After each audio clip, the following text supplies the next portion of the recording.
なんか、いける気がする。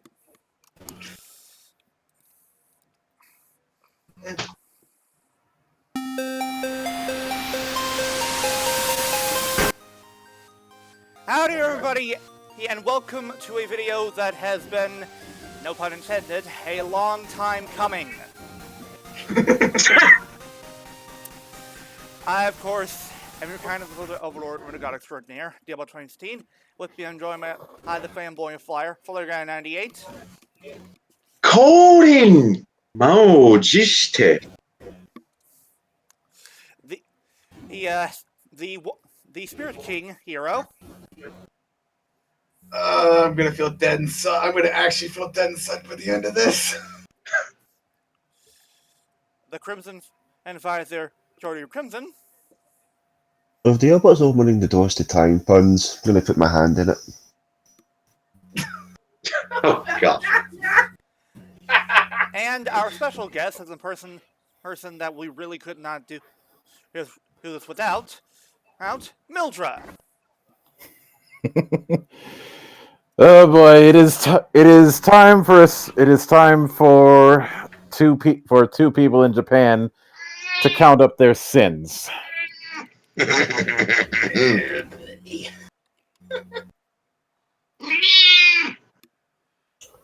we have a special guest in Flutter Cat as well.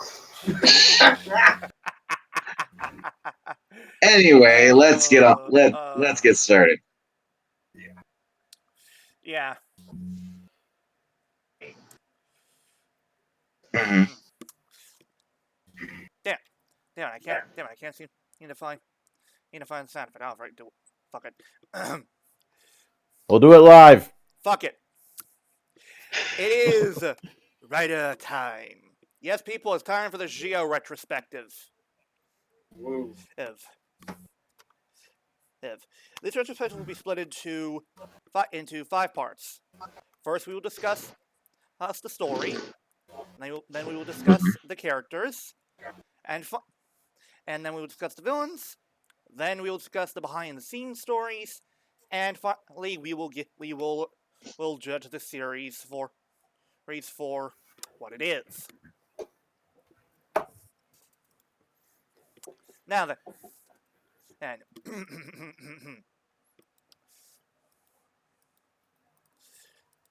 now we begin with of course the story. Now when we say story, we mean the story of the main series. Yeah. Mm-hmm. Not the story of how it was created or such. That's not how we do things here. Okay. Anyway, here we go.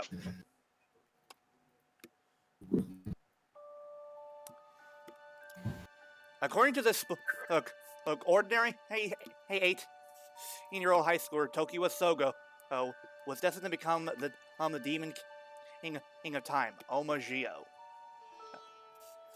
But then he crosses paths with two time travelers from the future, Yoko and Gates and Tsukuyomi.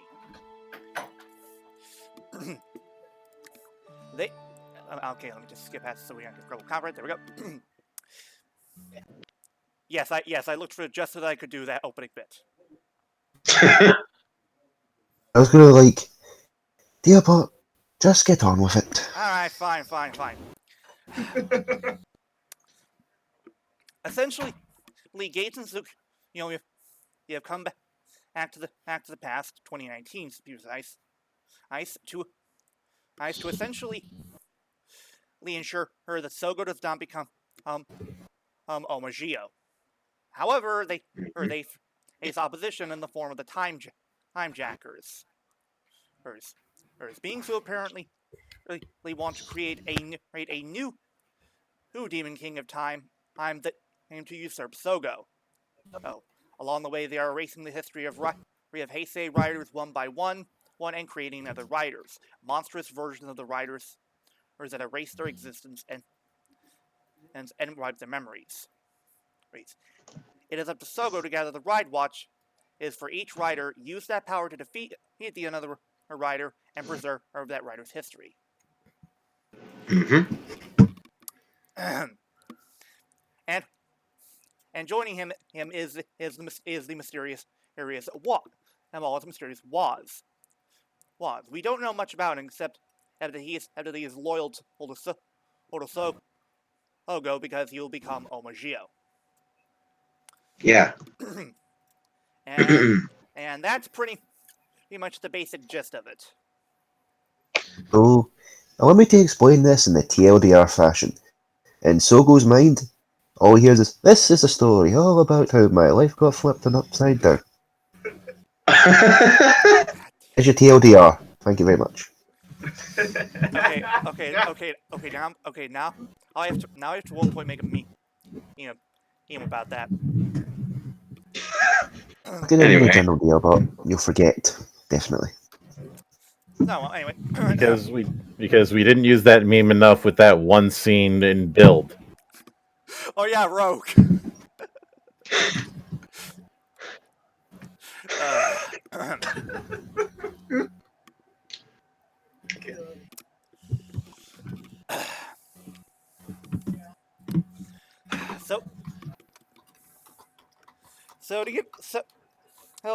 Should we go over the whole?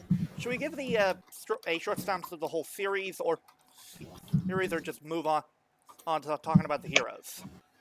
Let's just move on because people already seeing this probably already. There are a couple of things that I want to focus on just with the broad strokes of the story, and I will be calling back to these down the line. The first thing to note is to quote some Komi Johnny, time travel. Hold on, I can get that clip.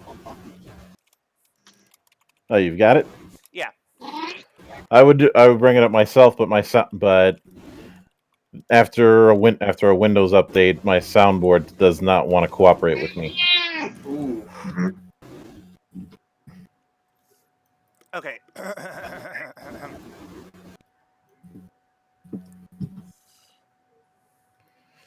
Okay. Damn it! It's not the. Just quoted it, Mildra. Time travel is bullshit. Yeah. It is. Even with shows, movies, what have you that I like. Time travel is a minefield that even good shows can fall under their own weight with. And dealing with 20 or so years of history is definitely going to have this problem. But the bigger problem that you have is having the conclusion set in advance. And moreover,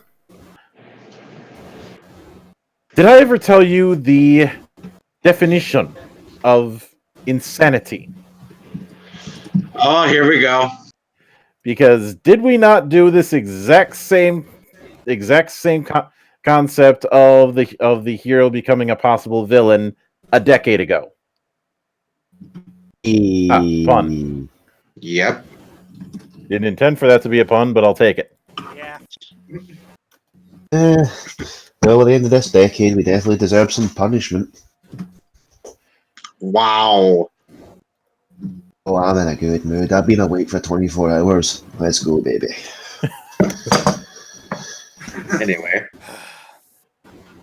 Moving past that, let's dive in when it comes to characters. Yes. Now we move on to the next session for the retrospective, and an important aspect of any piece of storytelling, that being the heroes.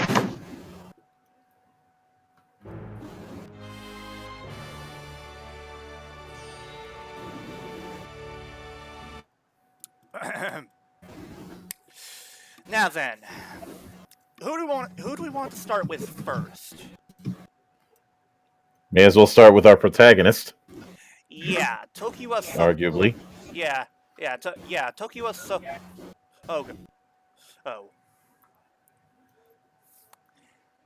I'll admit, in the beginning, Sogo was, well, he was an airhead. He was an airhead and incredibly naive. Being incredibly too optimistic and not really thinking about how consequences that could happen. And, however, near the end, I will say, he definitely grew. I think what really got him to stop being so optimistic about everything all the time was in the two-parter where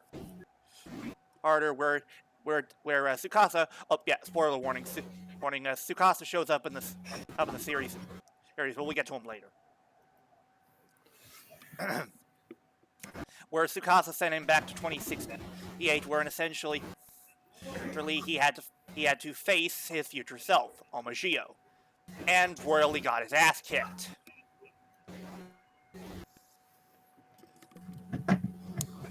It's the big problem that I have with Sogo is the fact that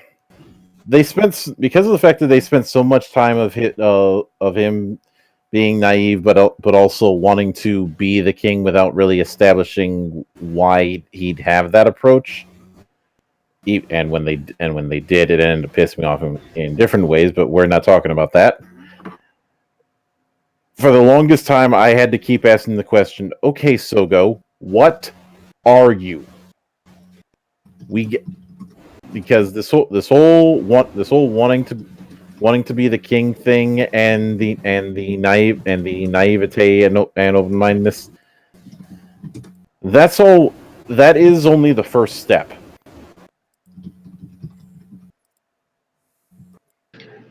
Yeah. Like you look at his predecessors. Even I don't like to do the whole comparison thing, but look at the early impression of the past. Let's go with the past 3 writers leading up to before Zi-O.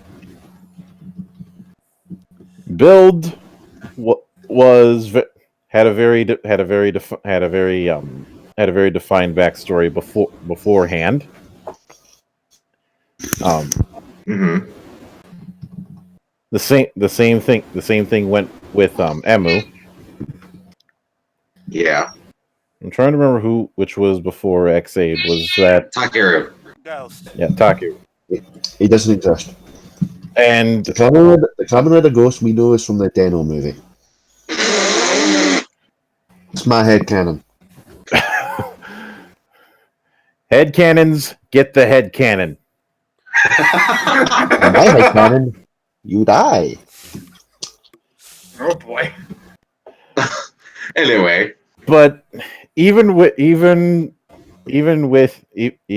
it came to Ghost, you had an established backstory, one that you would not be able to forget because it was in every freaking episode. But we're not talking about that. No, thank God. The reason I bring up those cases is to establish a precedent. Yeah. If somebody took the whole the kid wants to be king and based it entirely on that, and I have to wonder if somebody in the writing staff watched One Piece and missed the point of Luffy. Oh God.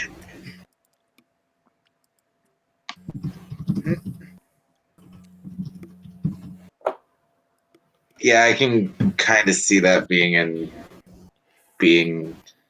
God, I can actually see the entirety of Zi-O being a One Piece arc now. God. No, because Scary. in order for it to be a One Piece arc, it would have to be good.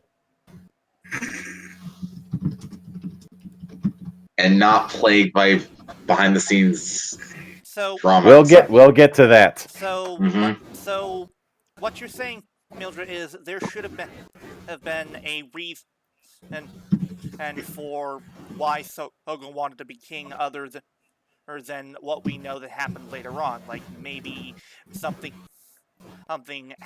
happened that made him think that I don't know, there should be someone better in charge or such like that.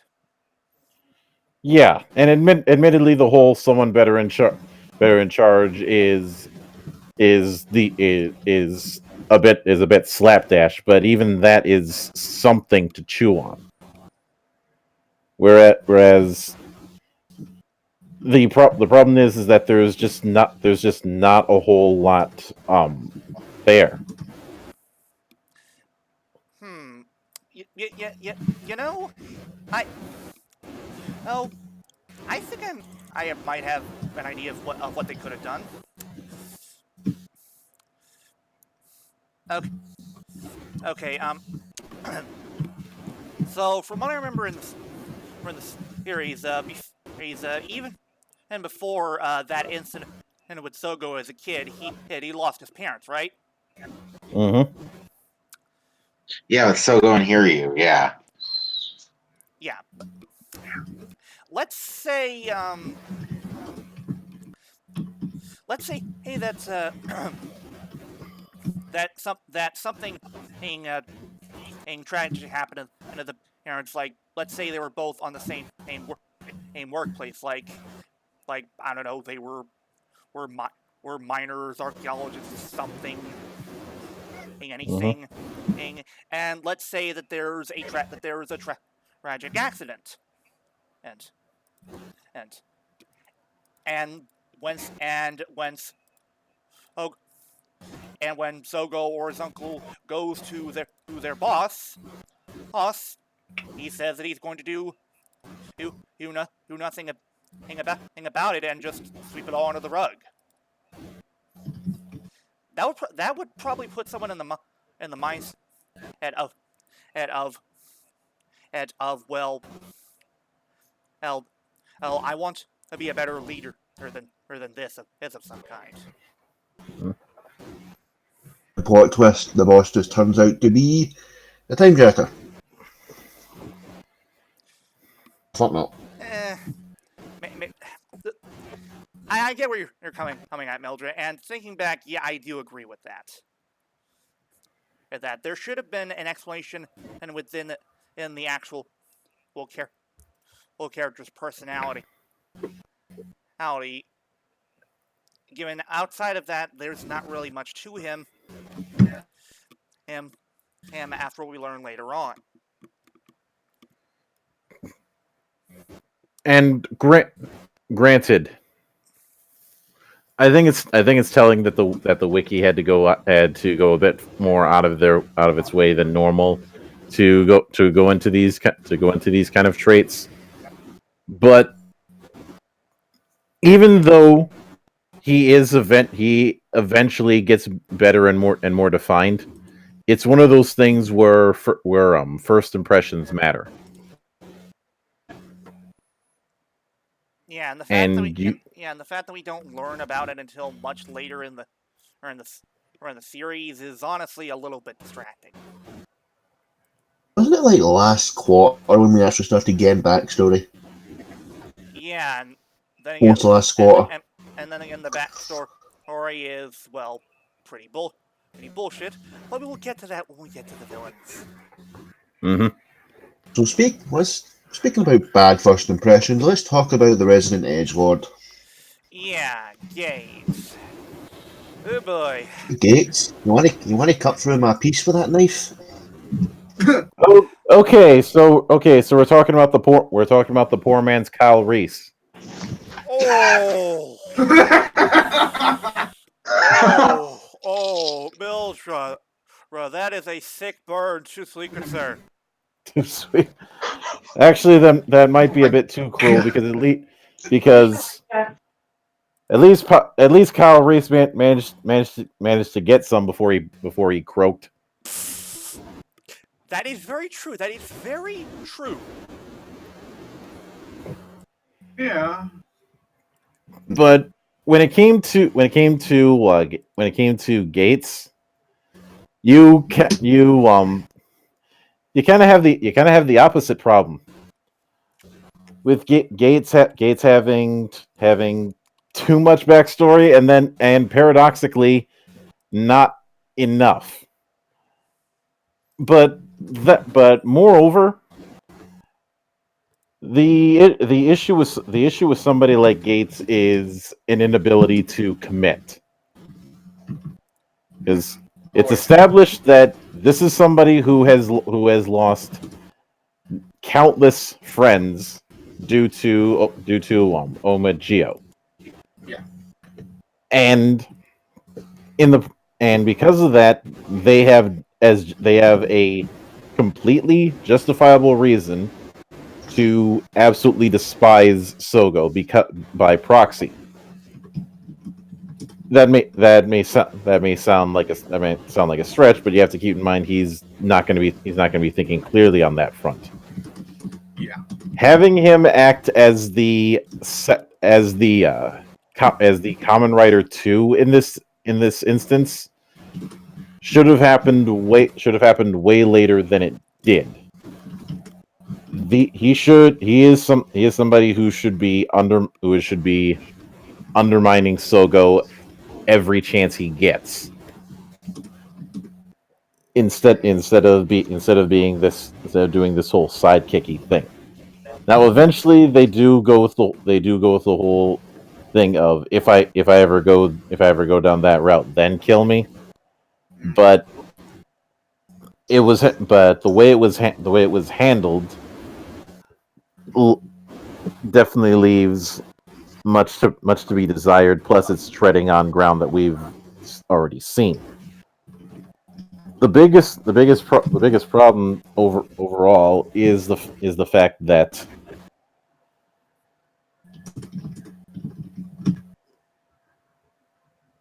he spends much like with Sogo, he spends way too much time being of one note. That note being kill Sogo.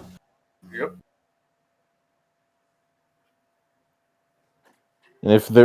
And I made jokes early on that he looks like he could be Kamen Rider Knight's son.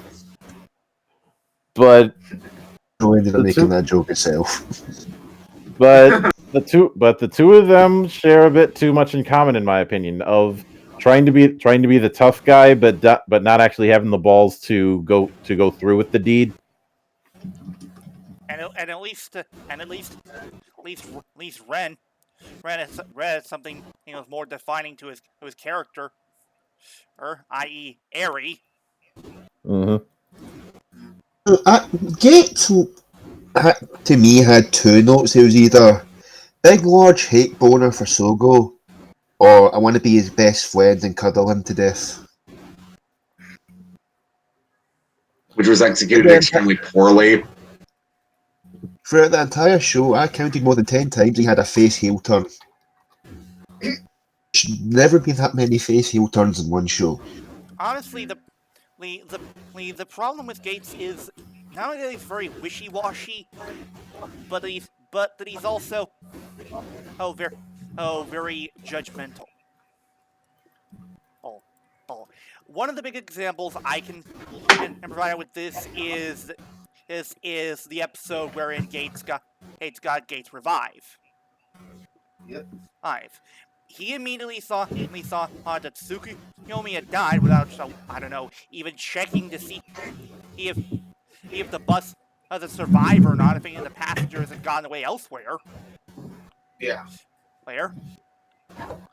And instead, it went on the mindset of this is all Sogo's fault. I'm gonna kill him.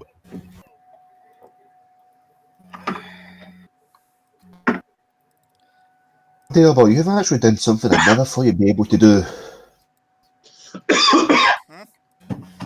Me feel queasy when you brought up Gates Revive. Oh, I'm having PTSD of that thing. Oh, Yeah. there's a lot of bullshit for one form. Not to mention that's part of the reason that we gave that early on in the series. We gave Gates the nickname of we called Gates Superboy Prime. Everything was better in my time. Was it really, Gates? I mean, most of your friends were dead, the earth was a barren wasteland, you were overtaken by a gold man who had clock in the back of his neck. Okay, Really okay, a good paradise? okay. Mildred, if it was up to you, what would you have done to fix Gates? Okay, show of hands. Who here has played Resident Evil 3? Not me. Not me. I played it, I played just it, but vaguely remember it. I have seen some most, but also I've at least seen it, so I know what you're talking about. I honestly think that he should have taken the role of Nemesis for a large chunk of it, i.e. I constantly getting in Geo's way, and obviously not trying to attack him every time he shows up, but just having an. Well, I'll put it like this: the the scariest slasher villain of the '80s to me is Freddy. Is Freddy Krueger, and the reason being is because of his status and the fact that he only comes when you're asleep means you can't ever truly escape him, because no matter how hard you try, no matter how much coffee you drink, you're gonna go to sleep eventually. And when you do, he's gonna find you. Mm-hmm. And because of that, you have that constant dread, knowing that he's just around the corner, but not knowing when or where he's going to show up. With somebody like Gaze, you obviously you can't go full horror with it, but you need to have the idea from the moment he takes the driver that Sogo has a target on his back, and at any point in time, Gates could strike. Any sort of assistance that Gates does should be incremental. Any And it's sort of purely of its own, and it's purely of its own volition, where he did it because it needed to happen. yeah, and furthermore, you can go a bit further by having him coincidentally be in the same school or the same job where Yokoin Gaze is the cover, and Kamen Rider Gaze is when he's actually doing the work of trying to take out Sogo. But is always there in one form or another, and Sogo should not feel completely comfortable. And the only middle ground in this should be Tsukiyomi, who we'll get to a bit later. But that's my approach when it comes to Gates. The only other thing that I'd probably change is possibly having him reminisce about time about his times in the future, because we do see him exhibit several different skills. One of which early on being the fact that he speaks fluent German. Yeah. So the And technically was mostly plot convenience, but we won't go into that. I'm saying you can't just go with the world was a post-apocalypse. Even in that kind of thing, there's still people who have relationships and people who have memories. If he is supposed to be this sort of resistance soldier, you can't just say that he had a bunch of friends. You need to actually show it, because the way his personality is, him having friends in the future, that'd be a shocker.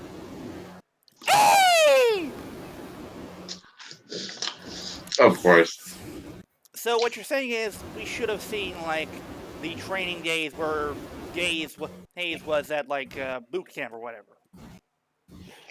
It could be that. It could be the notion of seeing him, of just seeing him dealing with somebody's bad singing in front of a campfire. I'd settle for that.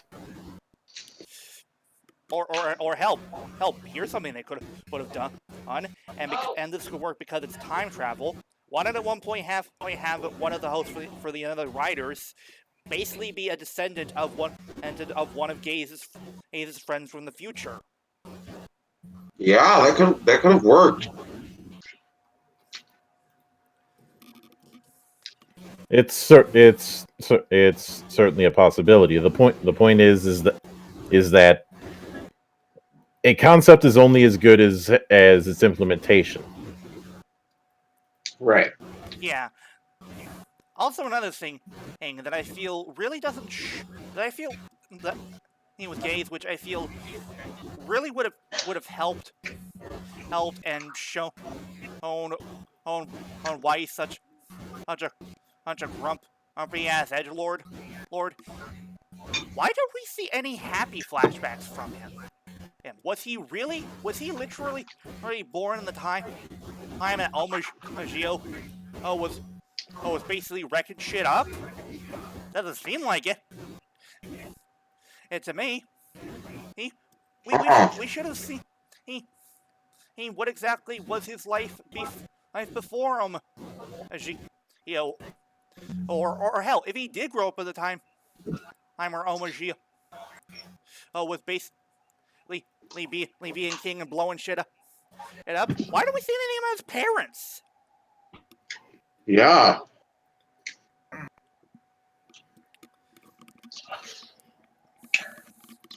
We don't really see much of how Zi-O's evil impacted its Tsukuyomi or Gaze rarely.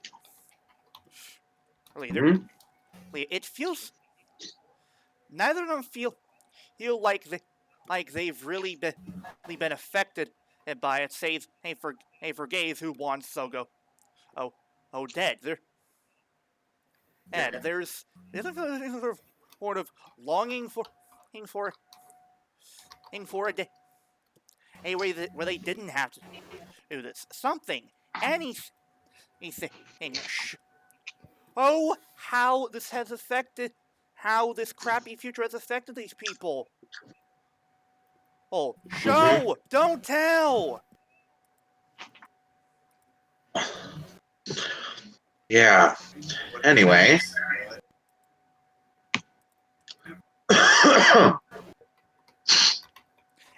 And you know, I literally just had a thought.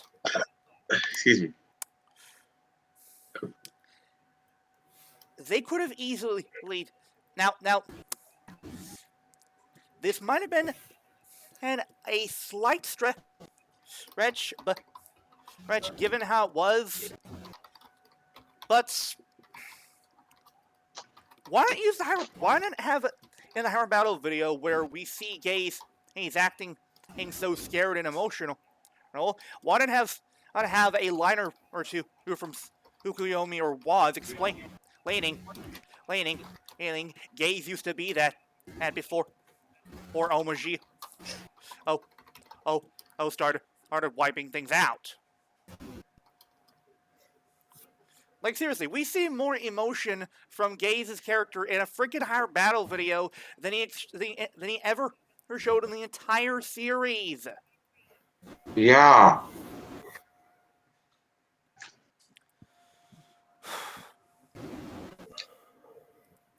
Even if the whole being afraid of ghosts thing is a well-worn Japanese trope.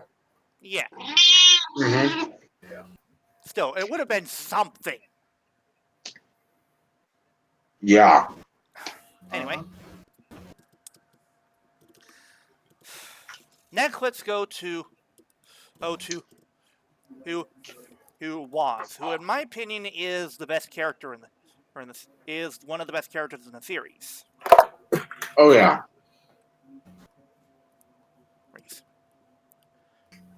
So his actor was just told, you have to ham up, just ham it, you'll be fine. Now, to be fair, in the beginning, was sort of, while he does seem helpful, it's clear that he has other. It gives off the impression of he has other motives for helping in Sogo. Oh, and he only does it because it benefits. It's him and his Wagamao. Yeah.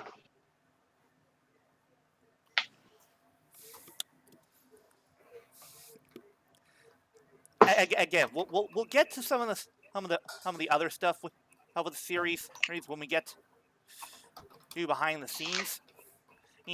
Yeah. But later on, was grew in terms of character. He showed more concern for Sogo. And the way he did it made it come off less like he's doing it out of convenience, but more out of he's doing it out of general concern. And I feel we really saw this more when White was brought in.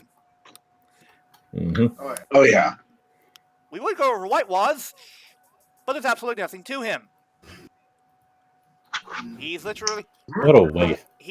What a waste! He's literally mostly the same character as Black was. Oz, except he's loyal to all the gays. Was the white, was the black. Game of it was the grey who died a valiant death. And of course, there was White Waz's stupid as hell future note. I hated that thing. I fucking hated that thing because there was literally no restrictions ever stated about it. Mm-hmm.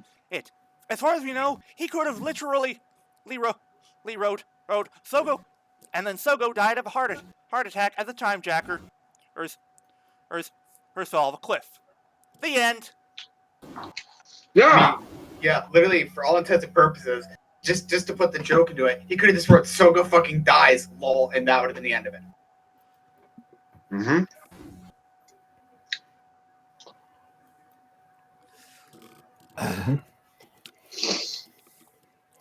Anyway. Also, once we're done talking about the characters, I think we should talk about the rider pursuits themselves. Oh yes.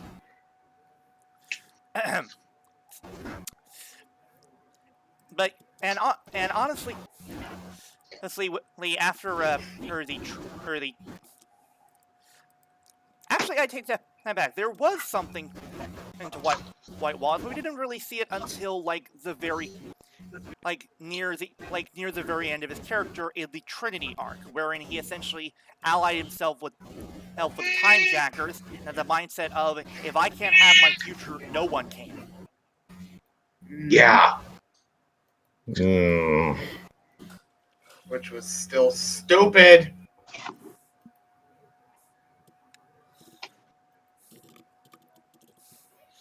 Honestly, the thing was that I feel made White Waz feel weaker was, well, here's the thing. Every time we saw him, it was clear that he had some sort of other motive. Other than, of course, making sure that the gays becomes gays revived and stuff like that. Yeah. It always felt that there was another ulterior motive, but we never saw it. I remember having a soft prediction in the back of my mind that the whole thing of having Gates become Gates revive was for both him and Zi-O to fight. Both of them end up dying. One due to Gates revive, and the other due to Gates revive's effects. Oh, I see. And then he becomes ruler. Yeah. Yeah, actually, that does make sense. I mean, that would have made White Lotus a lot more of a like antagonist than he was. And not only Dear that, God, you wouldn't have even needed him to side with the Time Jackers. He could have sided with them, but it would have been clear that he was only doing it at convenience. It's not because their goals are the same, which they aren't. Nope, they were not even close to the same. In concept, they were near the same, but in general practice, nowhere close. Yeah, and not only that, but the idea of him basically being this master manipulator / puppet master, it would have actually made a lot more sense thematically. The reason why I say it is because of design. Black Waz is clearly designed after clearly has a knightly-like design. He's basically based on how you would see he's some sort of chronicler or such like that in more medieval times. A herald. Yes, exactly. Scribe! That's exactly the word I was going to say. Thank you. Whereas White Waz is designed after a different kind of storyteller, a director. You could see that in several aspects. His French heredity wears his future note, which could literally be described as the script, but it is also prevalent in his transformation. And when the event, hang on. I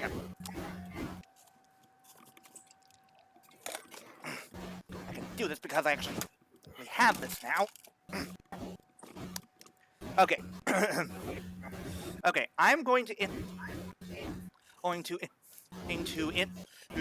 insert the Waz Ride Watch into the Beyond Driver, and tell me what the first word that you hear is. Okay, hang on. There we go. Action. Action, yep. as in the same thing that a movie director would say when it is time to start filming the scene. And to add even more prevalence to this, the names of the other part of the transformation, and part of the call for his transformation is projecting, like projecting a movie. And finally, there is his other forms, which are called futurings, which is clearly a pun on the term featuring. But back to Black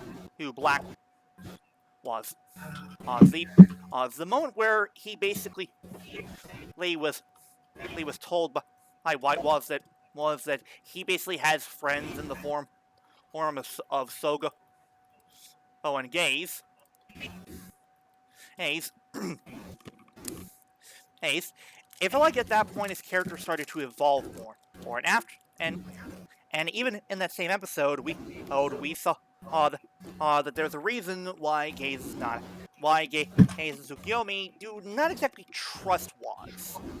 Apparently, Waz used to be a member of the Resistance, but he was basically in charge of giving them info and such. However, Waz gave them. He was basically a reconnaissance agent. Yeah, he was a reconnaissance agent. However, one day the info that he gave the Resistance was misleading, and it led them into a trap, and most of the Resistance completely slaughtered. Which, okay, doing the spy thing is all well and good, but we never get a glimpse of exactly why he of either A, why he did it, or B, if that was his true mindset from the beginning. Then how can we trust anything that he says? True. Like, True. you guys know that one of my favorite Star Trek characters is Garrick. Even though anytime that Garrick tells a story or tries to tell something about himself, I immediately think that it's bullshit. But Mildra, he is just a plain, simple tailor. Dude, you're not helping. I know I'm not helping. After all, Mildra, isn't the true moral of the boy who cried wolf never tell the same lie twice?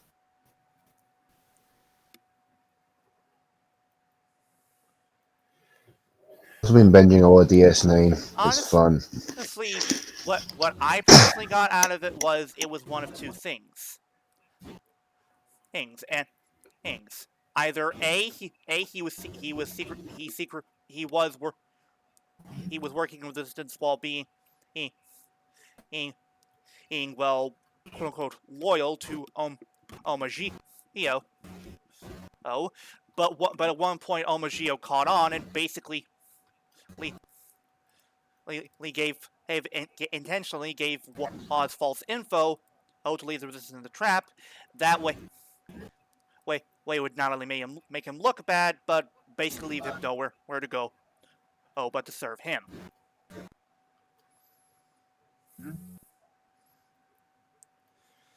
Which would be fine and all if it weren't for the fact that we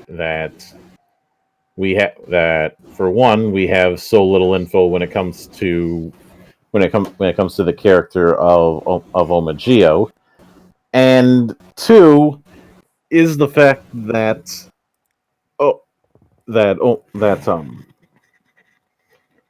it's once again a case where you can't have that level of implication without doing anything. Yeah.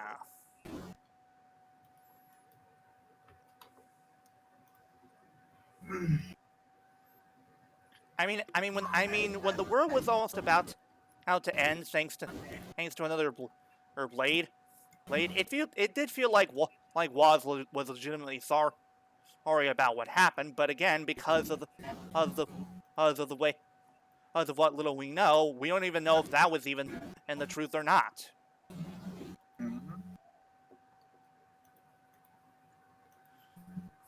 Like it's one of those. This is going to be a recurring pattern throughout of a character's concept is only as good as you actually use it.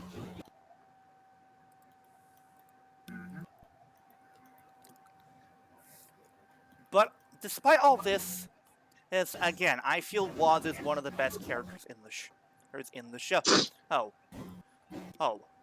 Same here. While most of his story wasn't exactly done the best way, the character himself has this likable charm to him. That you slowly grow to like. Oh yeah. No idea about he is the bard / herald. His charisma is obviously through the roof. Honestly, I feel I believe is Woz's strongest character or trait, his charisma. In and out of battle, he is very charismatic about many things, be it necessary or not. Yeah. Hot.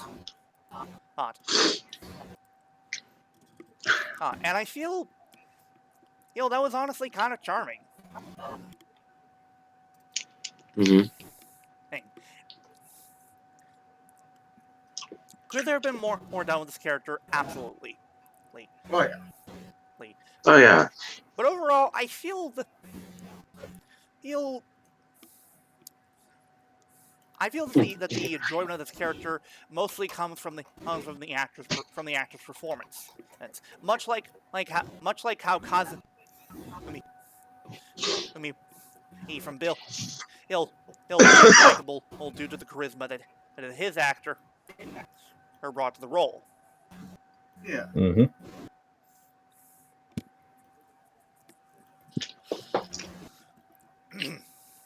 Plus, come on. Who doesn't love hearing his constant and proclamations of EY? Which is going to become a meme for years to come. Even if he Lord, yes. still needs to stay the hell away from my bookshelf.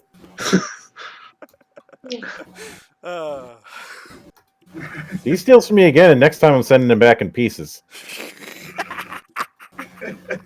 I mean, good God, you put Waz in a library. I swear the guy would have a fucking orgasm. Okay. I feel next we should go over Tsukuyomi, then Tsukasa and Kaito, and briefly go over her the returning riders. Yep. When that I mean the ones that actually felt like they had some sort of change or development to them. Yeah. I think I'll start. When it comes to Tsukuyomi, now putting aside the fact that if they wanted to be that kind of on the nose, I hate to break it to you, but in Shinto, Tsukuyomi is a guy. Mm-hmm. That's a man, baby. And secondly, I know I've said this before, but it bears repeating. The motif at play is having a character concept, but not going all the way with it. And in this case, it's the idea of Tsukuyomi acting as the conscience of the crew. Yep.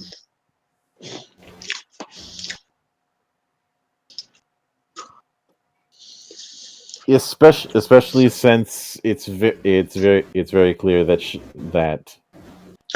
she's the one. She has a bit of a den mother complex with how she performs.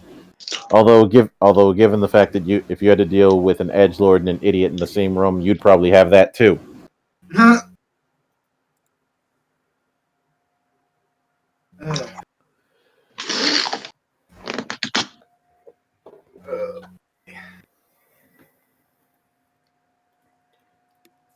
But there is of course that one problem that we'll probably get to when we do the behind the scenes affairs. Yeah. Probably. Mm-hmm.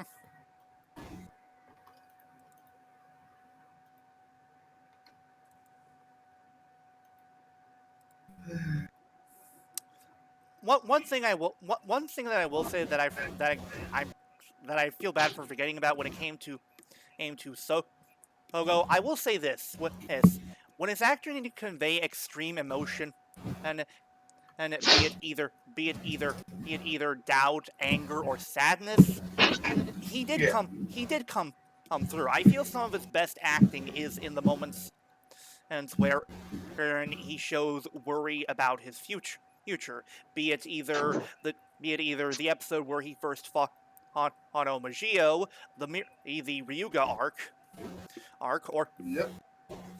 arc, or even near the very end of the series. Oh yeah. Anyway, back to Tsukuyomi. Yep. Mm-hmm. But again, that whole thing of being the conscience, that's where it kind of begins and ends. That's why it's a bit of a stretch to say more about her, and then later on she ends up being the key factor when it comes to some really stupid turns, Yeah. which we'll probably get into once we get to the villains. Kinda, Yeah. Well, I am kind of glad that they did end up making her a writer. I will say, hey, the execution left a lot to be desired. And with the subject of writer, What execution? her wait, no, Execution of an entire character arc. no, wait, I'm sorry, I meant her execution. Oh Thank my you! god! For fuck's sake. Mildra, fetch me the holy hand grenade.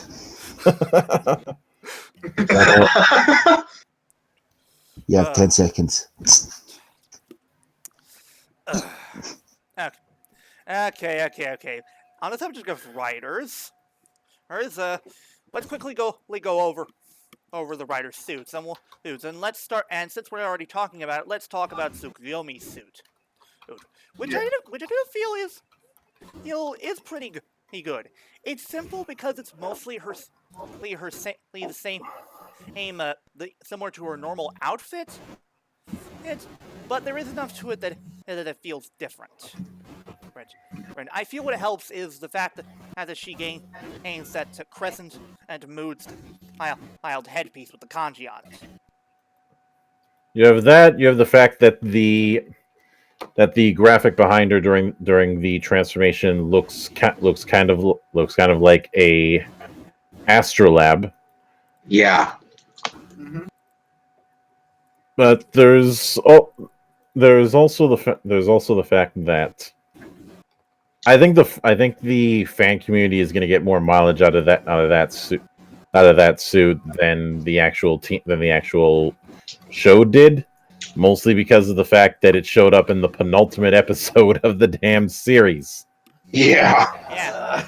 Not only that, she didn't even get had a freaking weapon. Like, what? You can't even let her use the 5-10? That was her weapon. Nope. And in the series, most of the time. Yeah. Yeah, but the major thing that bothered me mostly about her suit is that when we get to the other suits, you'll start realizing why I don't like her suit. And it's the simple fact of it's mostly just one color. It's too one note for me. It's way too much white in a mostly what? Mostly every scene in the show was what? In the bright light anyways. Mm-hmm. So it didn't really complement the white that well. It kind of just made it more as like just a glare spot more than anything. Yeah. I can see that. Yeah, I can see that too. Yeah. Too. Not only leave that, but I will say that they could have given her a more distinct color palette since, let's face it, from the farthest distance, she looks like a diet version of Connor Femme. Yeah. I mean, Well, for all intents and purposes, she is Femme. Well, I mean, at least she didn't die. Oh, well, I opened my mouth too soon. Went down in one hit, people. With an energy sword. Yeah. Yeah. I blame every single person who argued that this time they were going to break the female rider curse. Oh, dear. I'm pretty sure that I can say on behalf of most of us here at the Roundup of Mildra, we apologize. Now think about what you did. I did what I wanted to do, Mildra. I spread the good word of chaos.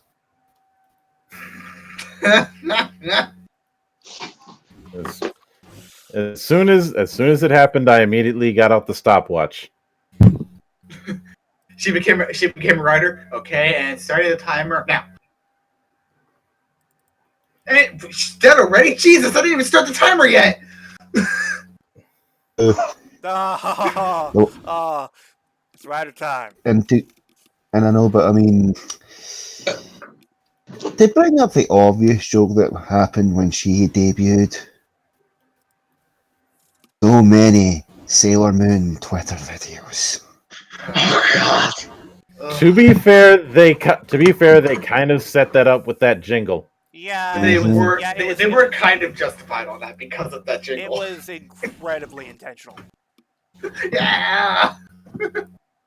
How can we move on to Pink and Blue Boy? Well, we're still Actually, on the, actually, Suits I figured we Suits could of go Pink. on the reverse order with characters. That being, we're going to be focusing on Waz's suit next. And Mhm. Yeah. right off the bat, I'm going to say this right now: there should have been some difference between when White Waz and Black Waz wielded the powers. Yes. There was a slight difference, but Fairly Okay. Let me rephrase it. It's an aesthetic change. Change. Well, many people said they should have just swapped out the colors. I think Evil Space Whale got this idea right. Look at that. That looks much better. Let me see what we get. Yeah, I can definitely go with that. Okay. And One thing though I'm gonna say about that suit there is swap that light blue out for a silver, then you would have had me sold completely. well, That's the only difference. can't really get that. That's part of normal. No, but I'm saying like the normal because even though like White Walls at this point would have been gone, a piece of White Walls still would have been there in regular walls at that point. Here's the thing, Hero. Oh, they couldn't really change the visor color of Black Waz when he was wielding the Kamen Rider Waz powers because, well, the blue is needed for Trinity, which we will discuss. Oh no. I'm not talking about the visor. I'm talking about the accent colors like on the suit itself, not the visor. I'm talking about the suit. I don't know. Oh no. No, I think it's fine. All things considered. Now, I will admit I have a tiny bit of bias in favor of Waz's design because Tokusatsu needs more spear users. Yeah. Jikan de Spear. Which is admittedly a pretty cool weapon. And The only real problem that I had is the fact that you give him 3 forms and only really have him use one of them for the majority of the time. I think he uses at one point. He does use all 3, but he only ever uses like one the most of the other 2. The majority of the time he's using futuring Shinobi. Whereas Kikai and Quiz don't get a whole lot of use after their introduction. And that's not even going to his final form. The problem with Kikai, I don't really give them much use since there wasn't really much show. I mean that it couldn't have just been a decent powerhouse form. But the problem with Quiz is it's way too situational. Yeah. They should have thought of that before. They should have thought of that beforehand. But that's one of those recurring problems that we'll see throughout. Yes, yeah. It's ironic that this thinks that they didn't think about how the form would have implemented before, because it's rather puzzling. I will say, Futuring Shinobi is the better of the 3, is the best looking of the 3 main forms. Though Kikai I feel is the second best, and honestly, Mildra, your theory about White Waz basically wanting to usurp Sogo and Gaze, that feels like it was kind of sort of being echoed in the Futuring Kikai form, because I don't know if it's just me, but the way they place the horns on the Futuring eye helmets, it makes it look like he's sort of wearing a crown. That could have been Yeah. coincidental, but I can see where you're going with that. Mm-hmm. And then, But going into the whole form thing, like the thing was though, that's not even going to the final form situation when he got Ginga, how he immediately started using that as his main crutch. real quick, I will say, hey, while it was sort of rather lazy of them to create these new riders just to be used as power-ups for Kamen Rider was, I give them credit they at least tried to do something with each of the individual riders in some way, giving them some kind of character arc of some kind. Yeah. So I was glad Yeah. to see. I was also glad to see Wolf and KFC back. Hi, Hiromu. Yeah, honestly, I liked the fact that we saw someone in some way who was in Sentai at one point return as a writer. Or that's something I feel should be seen more. Yeah. Which they kind of started doing that in the 90s, but it was the other way around. Because Well, I for mean, those who have seen Zi-O and Mildra, Mm. you'll notice that the kid the film focuses around is Akomaru from Die Ranger. Which I get that, but indoor voice, please. Yes, So- Sorry. thank you. for that, Yeah, but yeah.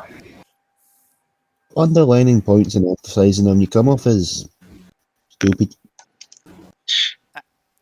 Anyway. But then we have the Ginga form, which, while it is a little cumbersome, I feel it worked for a final form, especially for the fact that it gives the form a cape. And as Chip said, capes are awesome. Oh yeah. Yeah. No That's- kips. The thing is though, like yeah, like I said earlier, like once he got Ginga, that just kind of became his base form after a while. He didn't even use regular Waz after that point. No, he didn't. Yeah. And I will say, I like the form, but I will admit the two form changes Tayo, and Waxay it's the same problem with the quiz featuring form. They feel too situational. They do. Yeah. And the thing that really bothered me with the fact is, what was different between regular Ginga, Waxay, and Tayo? What was actually the difference besides the Faceplate. on it? There was no difference. There was none, yeah. Although we never did figure out where Uranus was on that map. God damn, Scotty. Damn it. Oh shit. Anyway. And since we were discussing future earlier, let's have a quick rant about how frickin' and wasted Ginga was. Oh my god, I have never seen such an inconsequential use of a freaking one-off character. We get no explanation about him, no backstory. We don't even know if he's freaking human. He just shows up out of He's nowhere. not human. Oh, or saying, hi, I'm here to destroy the planet. Yeah. I think it's confirmed he's like a solar-powered robot of some kind. I mean, if you want a real quick rundown of what Ginga's whole story arc was, he's here and he's gone. That's it. Yeah. Now, granted, putting him right in the middle of a tribute episode to Kiva that had some legitimately interesting character moments was problem enough. Yeah. Like, Yeah. Yeah. but then there's the fact that that that Ginga is just look. If you want to have him as this intergalactic nuke, fine. Exterminatus is the thing, but it just feels like you're just throwing him in there. And that was one of the moments where I started to raise some suspicions that will likely be delving into. Yes. Well, yeah, but you want proof that Ginga isn't human. His very first lines.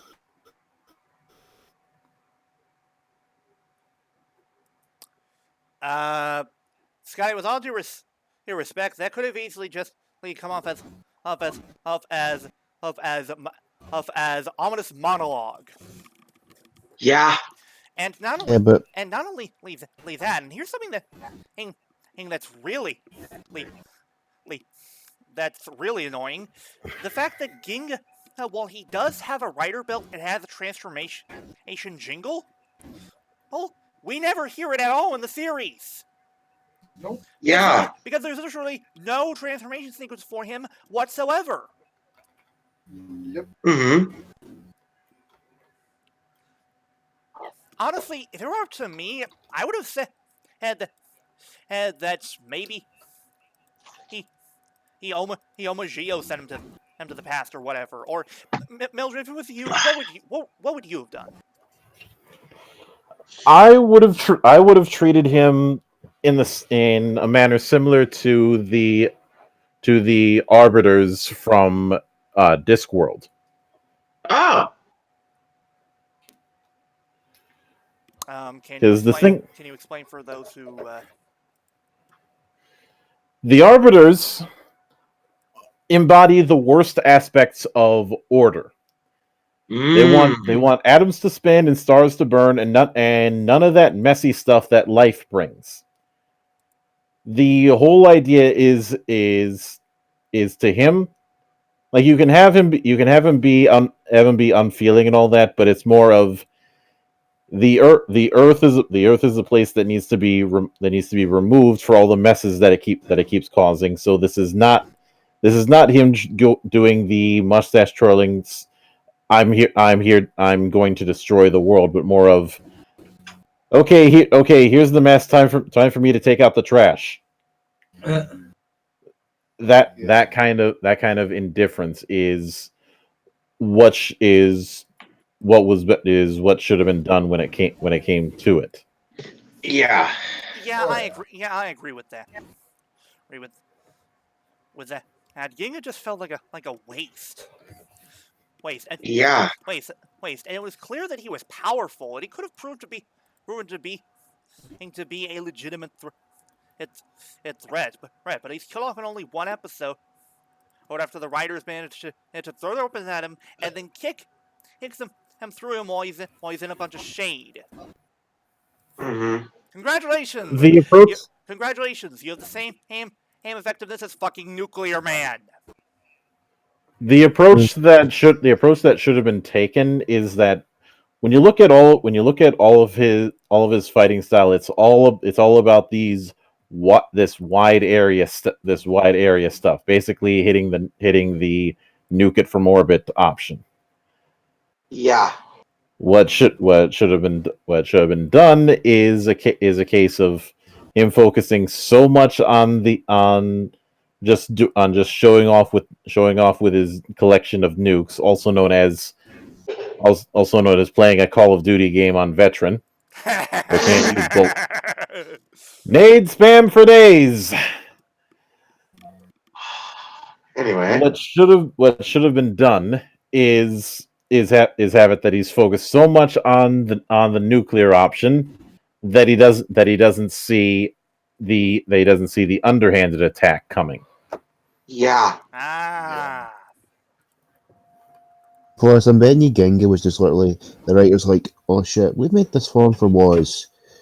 We need a way to explain this. Also, another thing is we don't even know if Ginga's even a future runner, if he's just from space. Would you like me to quote the wiki on it? Anyway. It's from your boy Kari Yasukasa. To Tsukasa, Genga was just the result of the space-time continuum being fucked up. Huh. And that would actually make sense. It's literally, oh That- look, Gates and Sogo are fucking up everything. Suddenly, this guy. That honestly would have made perfect sense, because literally on one of the few episodes ago, we almost had the freaking apocalypse thanks to another blade. Yeah. Oh yeah.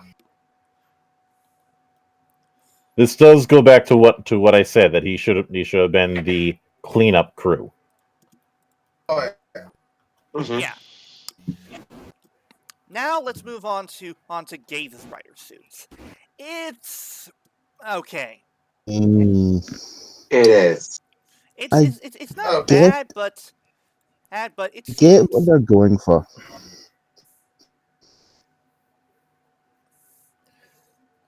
The only one I kind of enjoy. Now, putting aside the problems that I have with the armors, and this is Yeah. coming from a guy who has to deal with ridiculous shoulder paddage. Mhm. honestly, I feel the best one that kind of managed that were both Fies and Wizard, but that's neither here nor there. Mhm. But I get the motif that they're trying to go with.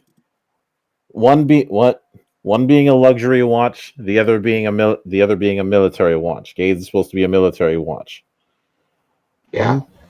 but it doesn't come across as that in the suit. And moreover, the real issue the bigger issue that I had was with Gates's weapon. Yeah. The G-Con Zax, yeah. Like the axe thing, okay, fine. But you look at the kind of person that he is, and he is the exact opposite of somebody who should be using a bow. Yeah, Yeah. and hell, in most of his forms, Gaze is a close range fighter. Yeah. Hell, none As far none of his forms even involve long range attacks. Most of them involve melee of some kind. if as far as what would be an alternative, boomstick. Yeah. A shotgun. Yeah, that would have worked. Yeah. Because you gotta have it changed to some sort of long range weapon.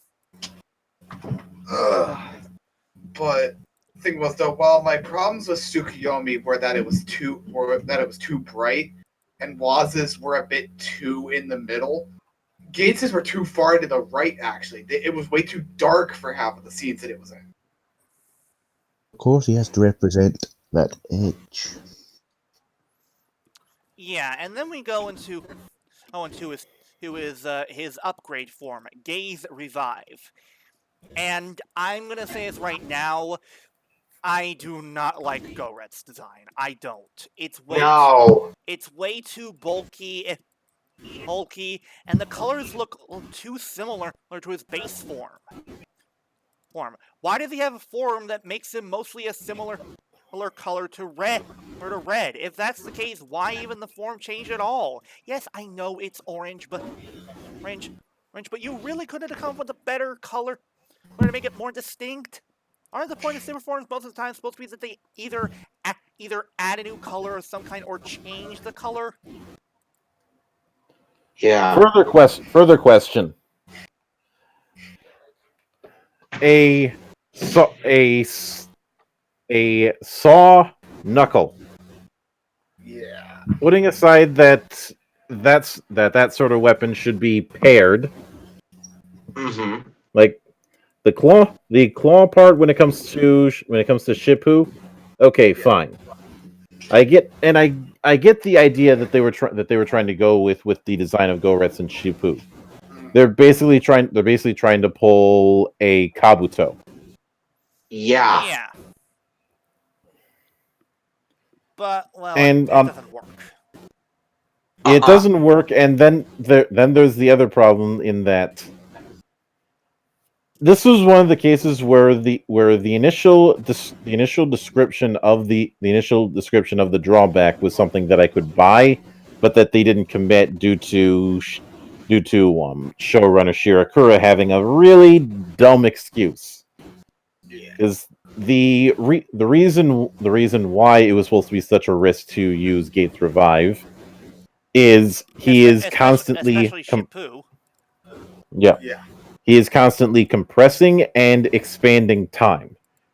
Now, the way I interpreted it is that Goretsu is expanding time so that any effects that he feels when it comes to getting hit take longer to actually register on his body.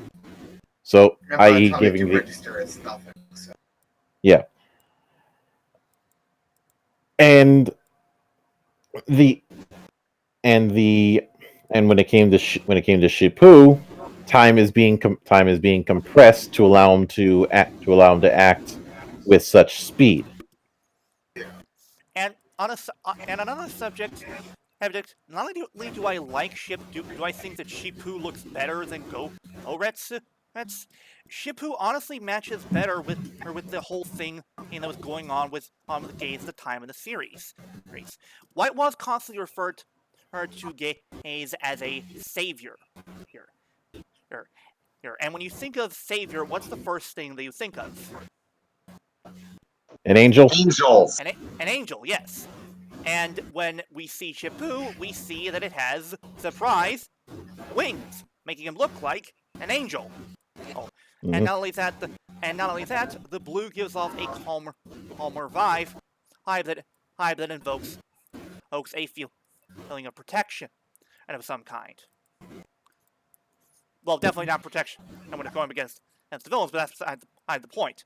The point is that Revive would have worked better if works better when it's mostly Shippu, since again it matches with the idea of being a savior, and it also looks different compared to normal Gaze. Yeah. Now but again, that was far. Now the other major issue, like, and this is again the big issue that I have is that with the idea with Gates Revive, even though the term revive is a bit odd in this case, is that it is pushing the limits to what the human body can take, i.e., in order to beat something that's beyond human, you need to be beyond human yourself. Yeah. But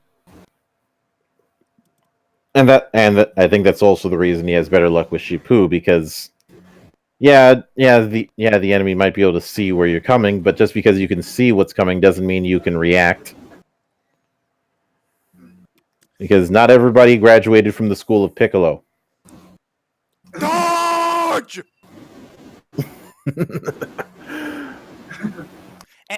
And also, Mildra, the way that you brought up how this form and its attacks put a stress on Gaze's body, it reminds me of something similar that was put off in an anime that Flutter and I have watched. Flutter, do you remember the final battle from the final episode of Chivalry? Oh yeah. The final attack from Iki, wherein he basically pushed himself to the limit. It so much so that while yes he did ended up winning the fight, he was badly injured and with clear put a humongous stress on his body. Mm-hmm. It's a very common motif. But yeah, Shirakura decided to claim that it wasn't that big of a deal because he got a nosebleed from working out once. Come on, that. Number one, sir, it's hard to believe that you work out. Second, and how exactly do you how do you know that's not going to be the same case for other people who have quote unquote worked out like you? Mm-hmm. Your experience does not define everyone else's. Just saying. And hell, they could have easily included this by hell, even including one line implying that off-screen Gaze had done training with Revive. I've to improve to basically lessen the backlash that it has on his body. Yeah. Like just passing a line of, "Oh, why don't you feel the effects anymore?" Oh, I just took like a week and just trained. Or after he defeats an enemy, he says he says a line somewhere along something like looks like that training with this form paid off. Just something, anything. Mm-hmm.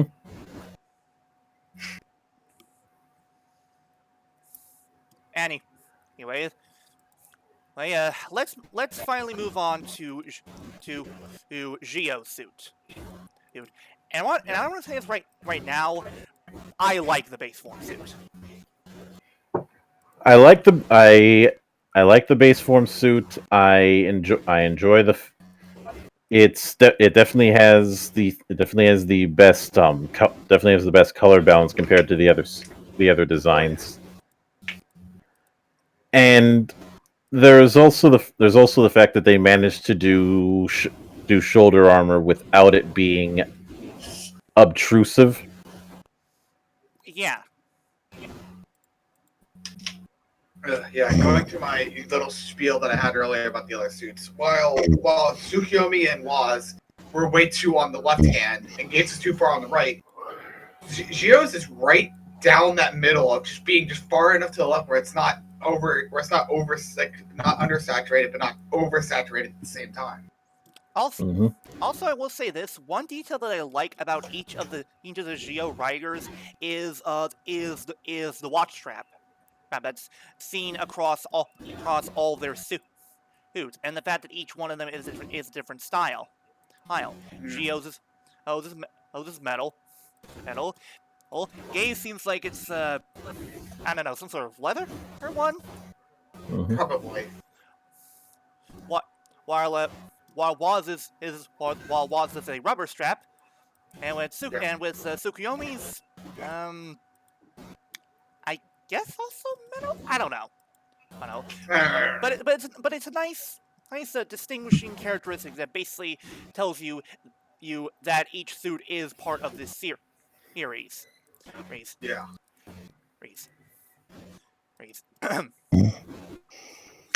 Now, I will say that of the armor time suits, I think the one that had the best sort of balance when it came to aesthetics and such, and not looking overly bulky, was the Decade armor. Mostly because the gimmick wasn't because there wasn't something big hanging off of his holders, and the fact that it basically was more of a bulked up version of the original suit. And I will say, Scotty, did he fall asleep? Wait, did he? I think he did. The streak continues! Yes, it continues yet again. And the streak continues. I I will say this. One thing that I did like about the how the Decade armor was the idea of it basically being able to integrate other her ride watches into him to basically allow Zi-O to take on sort of subforms, forms like with Mhm. build ride watch he obtained Super tank forms. sparkling, Super forms, basically. Yeah. with Ghost. He gains Grateful, and with X80, he gains Mighty Bros double. Lex. Honestly, this could have been utilized a lot more. We could have seen him using Gaim Kachidoki. Oki. Yeah. His huge flags. Heise's Yeah. his axe L form and its speed. Even though it was actually used in Gomra Rising, but that's neither here nor there. Yeah, which really pissed me off. Yeah. Off. Well, And then then there's that, and and the biggest waste of space and armor, the double armor. You know, the one that only goes chest up. yeah, that's pretty lame. That's why I can't give that one a pass, because it's just like you could have literally taken the shoulder pads and put them on the legs instead. It's also how it's introduced. It's introduced in a scene that basically just nerfs it at first glance, Yep. which is never a good thing for rider form. Yeah. Also, the guy armor shoulder pads. Yeah, they kill it. Top heavy. Oh yeah, yeah. Like say what you will about the Gaim armor, at least it serves a purpose with the other swords. Yeah. Yeah. Which he It makes never used, thematic- by the way. It makes sense thematically. Yeah, and the same can be said about the Forza armor, since that's needed to turn to the rocket form. Yeah. And then we get to my personal favorite form. My personal favorite form besides either the Zi-O suit, that being Zi-O 2. And honestly, I feel the Zi-O 2 arc is one of the best in the series. Not only for the fact that I felt like it really gave Sogo some development, and tackled the idea of facing the fact that not everyone has a perfect, everyone has a dark side, and you have to accept that. Oh yeah. But I like the form itself because it's not that, while it doesn't look that different from normal Zi-O suit, it has differences enough to make it stand out. The gold accented head, the double watch straps, which make it look like sort of like kind of like a bridle of some kind. Oh yeah. Mm-hmm. And there's also the fact that this form was not only cool but also had a practical use, given that it could see into the future, predicting opponent's attacks. Yeah. But then there's one of the armors that I have personally found as one of my favorites, contradictory to the way it was in the show, which had to have actually been Tatoba. Oh yeah, O's armor. Yeah. That was pretty. Yeah, the O's armor. Yeah, that was pretty good. But I liked the fact that they basically had it be like three sort of mech pieces that formed one armor. Great callback to O's series. Oh yeah. And then we go to the form we're not supposed to know about. Oh, I'm sorry. I mean Zi-O Trinity. Or it could also be called Diaclimax form. Yeah. Yeah. The form wherein it basically fuses his gaze, was, and Zi-O to form into one body.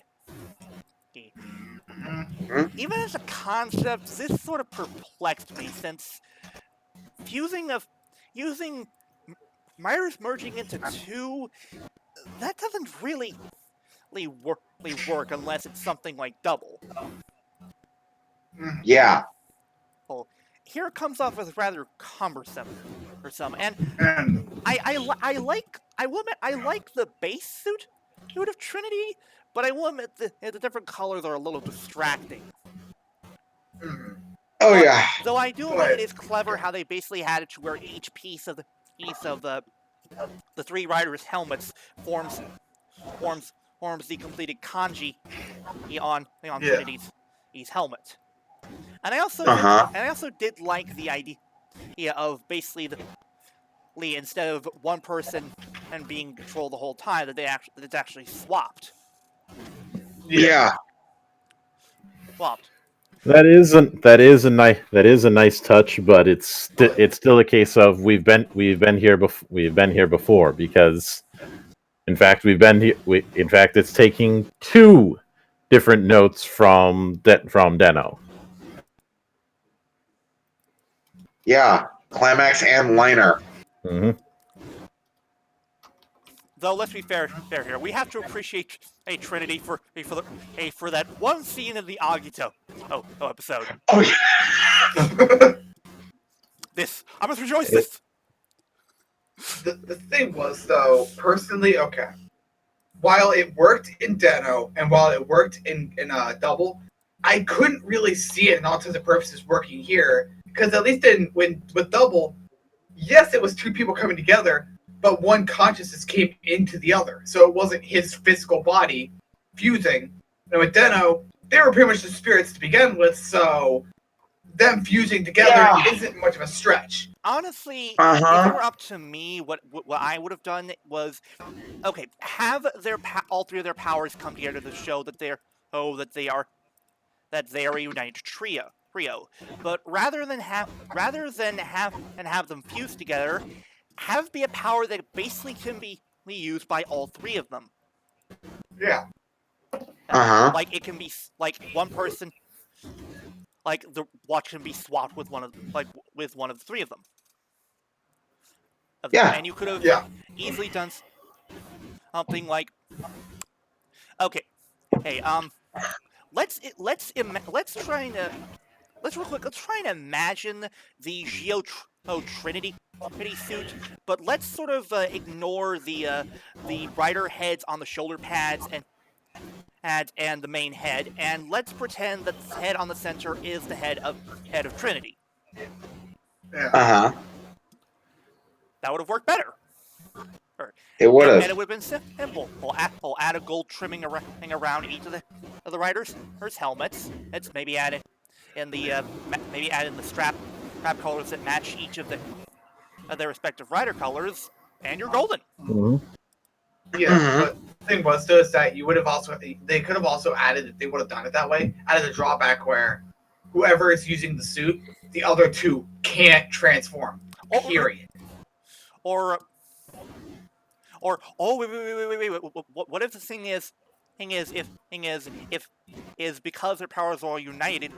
What if the thing is if one of them feels pain, all of them do? Yeah. That's certainly a thing that can be done. It's Yeah. the overall problem is that once that form showed up, it ended up completely cutting the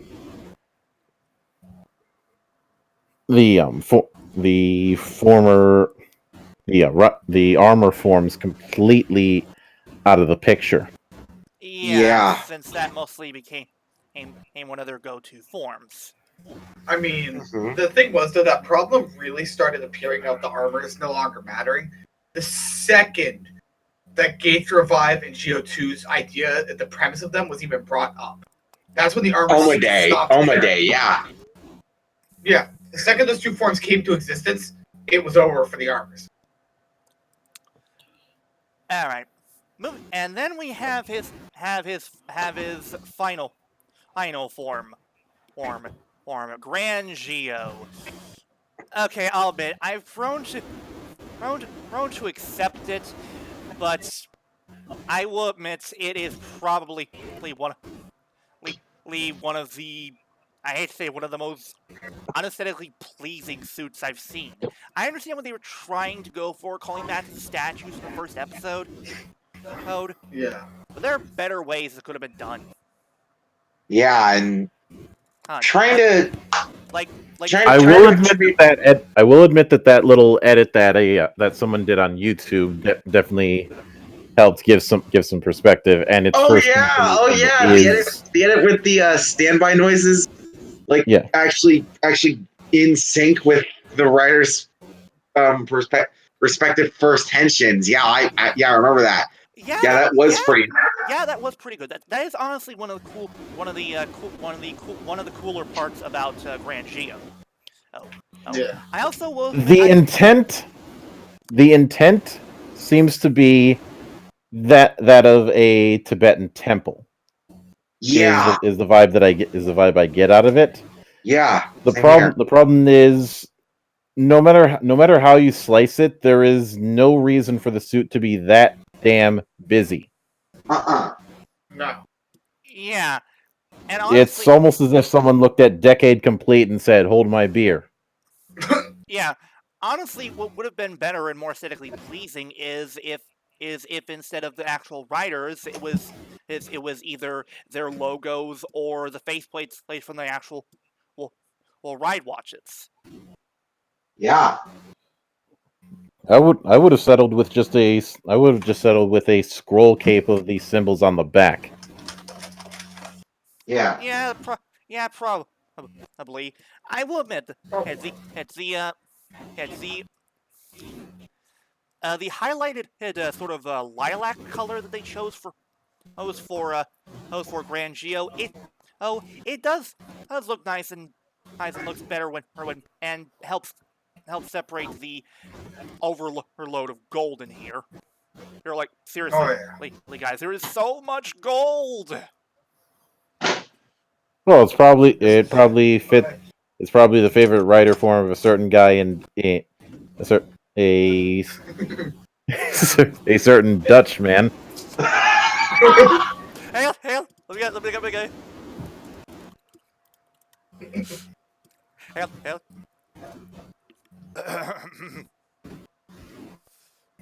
Are you? There you are.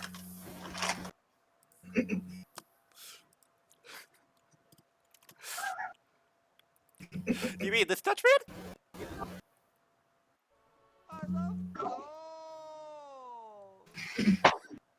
Yes, that Dutch man. God. Oh. I will say, that's the form aesthetically is let's just face it, the fucking nightmare. And dear God, that Rywatch is so bulky. I'm surprised the belt didn't and the belt didn't constantly slant during filming. Yeah. It didn't. No, it's like the thing is, you just didn't notice it. It was always slanting slightly to the right. Oh my God, you're right. Oh my God, even on the Bloody Rider wiki page, the belt's fucking slanted. Yeah, Yeah. it slants ever so slightly to the right, just enough where you don't notice it. But the second you look at it, you're just like, wait a minute. Then I feel it covers up way too much of the center belt, which I thought was supposed to be the whole fucking point. Yeah. Anyway, but function-wise, I feel that's where this form shines. The idea of summoning riders that could be in any form or at any point in time to quickly do battle with him. Yeah, but it brings up the biggest issue of hey Sogo, you were summoning final forms for all the other riders, right? Then why random question, why'd you summon Gaiman Pine? Okay, let's not knock that. That was probably due to production or something like that. I don't know why they Probably. I don't know why they put him in Pine. I'm gonna guess they were running out of time, couldn't find the bloody Kiwami suit or whatever. Yeah. Is this really funny though to see him like summoning like all these other final forms and then in comes fucking Gaiman Pine arm. Right. I will. Him summoning other rider weapons was cool, though I feel we should have seen more of that. Since it felt like he mostly just summoned swords. Or we never saw him summon many guns. Like Yeah. We never saw him summon and something like I don't know. Oh no, Kuga, anybody? The DJ gun or the Pegasus bow gun or yeah. Which I will say right now, I will give credit to the fact that the first weapon that he ended up summoning was the Titan sword, which honestly, not only was good, but is a great homage to the fact that Kuga was Kuga's the first rider and the first one to Heisei Rider to wield a sword, Yeah. but the color of the kite saber itself honestly matches perfectly with Grand's design. Oh yeah. Yeah, we should have seen him summon weapons, like have him summon the frickin' and strike vent from Ryuki, or have him summon the Kaizoku Hashad, Oh god. or have him summon and Hibiki's fucking drumsticks. I don't know, just do something. You know, I just thought about the funniest summoning possible. If you could summon any rider weapon, fucking Zelda shoot vent. Technically, main riders only. Yeah, but I'm saying if you could summon any weapon, just fucking True. Zelda shoot vent. How big Okay, that fucking thing was. Yes.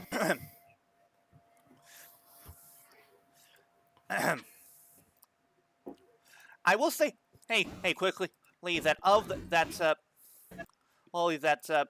two sort of final forms he has before he gets a Zi-O, I will say that the Zi-O Oma form looks much better compared to Grand. I feel, Okay. but I can definitely go with that, as well as the fact that there's definitely a focus. I've talked about the themes that some of the other writers are supposed to have with their when it comes to watches, and his is very much a Rolex. yeah. Yeah, and also what I liked about Oma form is the fact that it kind of keeps this running sort of theme when it comes to Zi-O with the watch wraps, because in Oma he has 3 of them. In the base form he has 1. In Zi-O 2 he has 2. And I guess technically you could say that the Oma form he has 3. Maybe, I don't know. But finally, let's move on to the Oma Zi-O suit, which is easily the best suit out of the bunch. I'm like, holy Oh crap! yeah. Crap, this Dear thing looks Lord. fucking gorgeous. Yeah. It's golden and black with some nice highlights of red, silver, and gunmetal gray. Just fantastic. Yeah, the thing was, it honestly, Oma Zi-O took what was wrong with Grand Zi and just threw a bucket of black paint at it and basically said, "There you go," and it actually worked. Yeah, and not only that, what had almost design with all the gold and such, it works because it evokes this feeling of regality and royalty. Oh yeah. Which again matches since again he's supposed to be based on a Rolex. Thanks. I also feel like the fact that rather than going with a similar color to the rest of the suit, that they went with a nice striking red, because giving a form of this his burning red eyes gives it a great sense of menace, and it's like the moment you see this guy coming, you go running for the hills. And the thing Oh, was, yeah. though, it wasn't just that, but the second that Sogo actually first went into the forum, like legitimately, not already in the forum or something like that, like when he actually went into the forum, the way that the ground broke acted almost like magma in a sense. Oh yes, the transformation sequences. Yes, the ground was cracking. There was magma everywhere. The earth was shaking. I also like the fact that Omagio has a different belt. Yeah, Yeah. but not just that though. But I'm sorry, Sogo. You're pulling a Sento. You can't use your gimmick and be angry. No.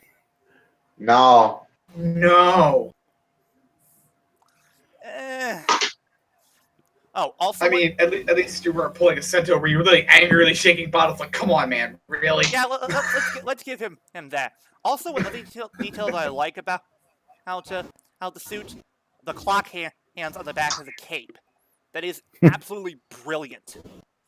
Oh, yeah. The clock hand cape.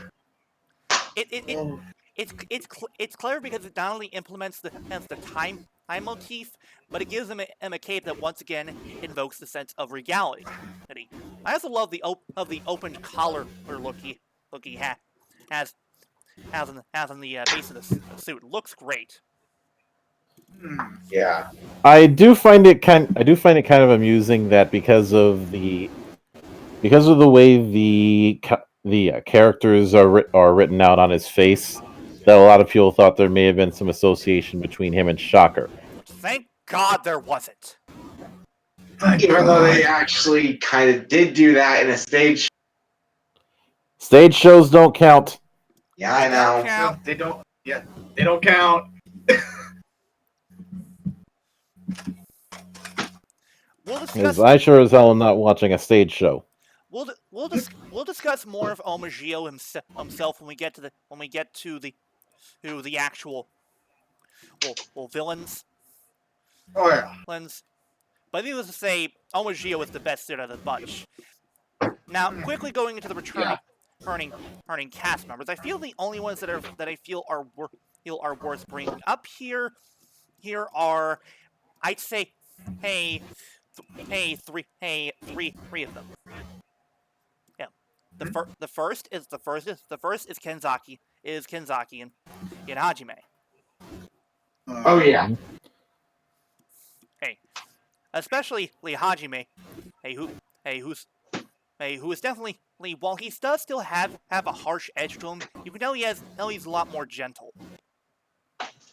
Mm-hmm. Oh. Then there was also Kagami, who I feel what they did with him was pretty great. Basically, finally having him earn the Kabuto Zector. Oh yeah. Hector. Which his and Tendo's actor have actually discussed that arc, and Hiiro Mizushima does approve of Kagami using the Kabuto sector. Nice. He probably couldn't do it. He probably couldn't do it himself because he's too busy running a YouTube show. Yeah, and raising a family. Yeah. And then there was the last one of that being Kirya.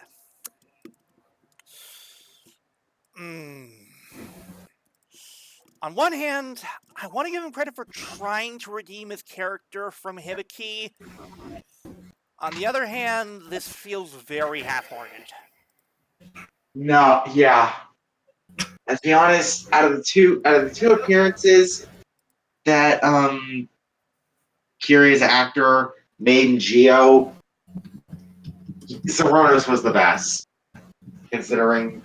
At the very least, they played off it nice. Yeah, they did. Them being the same actor.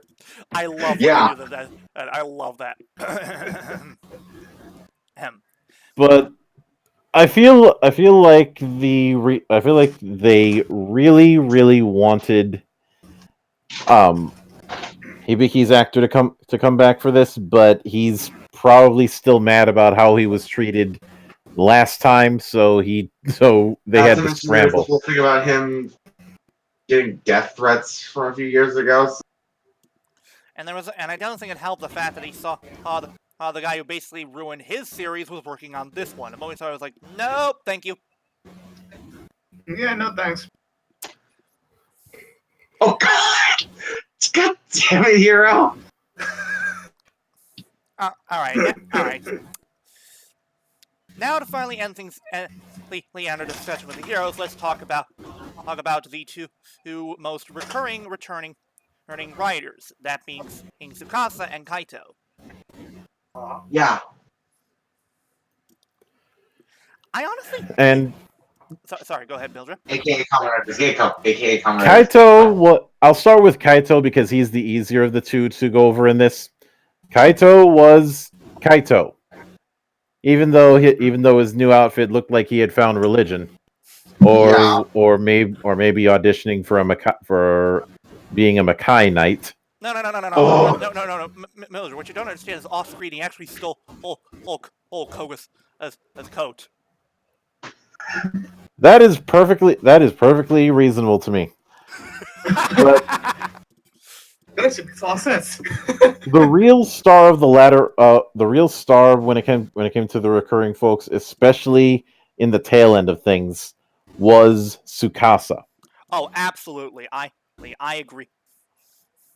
Oh yeah. And honestly, I liked the fact that they started him off as a semi-antagonist. As a rival. Well, sort of a rival, kind of. He was more like the mentor kind of character that mostly wasn't there to pass on sage advice, but rather to challenge him. Yeah. Yeah. And honestly, I liked the fact that he first started off working for the time jet hackers, or is it first?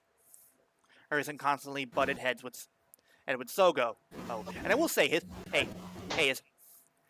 Masahiro, his acting has improved a lot, and I loved the fact that his voice deepened a bit. It gave him, it made it feel like this truly was an older and more experienced Tsukasa. Oh yeah. And honestly, the reason why I say he was not really a villain or rival was because. Okay, so here's the thing. We mentioned how Sogo was sent back to 2068 to fight and battle old Omagio. That was thanks to Tsukasa opening a portal to that time and sending Sogo on Tsukuyomi there. Yeah. The implication being that he wanted Sogo to see what he would become. Yeah. And the implication in the next episode later is that Sogo has seen what he becomes and will strive to not be that at waste, sort of giving him this moment of okay, hey, this is what not to do, and to not be so naive, even clueless. It's basically he was giving him a sense of clarity and for lack of a better term, making it so he has a pendulum hanging over him constantly. Pendulum. Yeah. Something to constantly remind him of what not of basically what he could become and to not become that. Yeah. That I feel is what really Tsukasa meant to do from the very start. Make sure The whole kicking Sogo's ass is just because he probably found it funny. Well, that needs a new writer. He's got to do some hating somehow. Damn it, Hiiro. I mean, good God! Whenever Tsukasa showed up, he practically just said to Zi-O, "Hey, just better, I'm gonna kick your ass so hard, You're gonna learn something from this. Yeah. Yeah, and also major props for giving him that new Deca driver, though we get no explanation from where it came from, that allowed him to change into phase 2 Heisei Riders, though I feel we should have at least seen him change into all of them at one point. We never see him change into double O's drive, or even Gaim. Or even Forzay, for that matter. Wizard. Well, The only ones he changed into who were Ghost, Build, and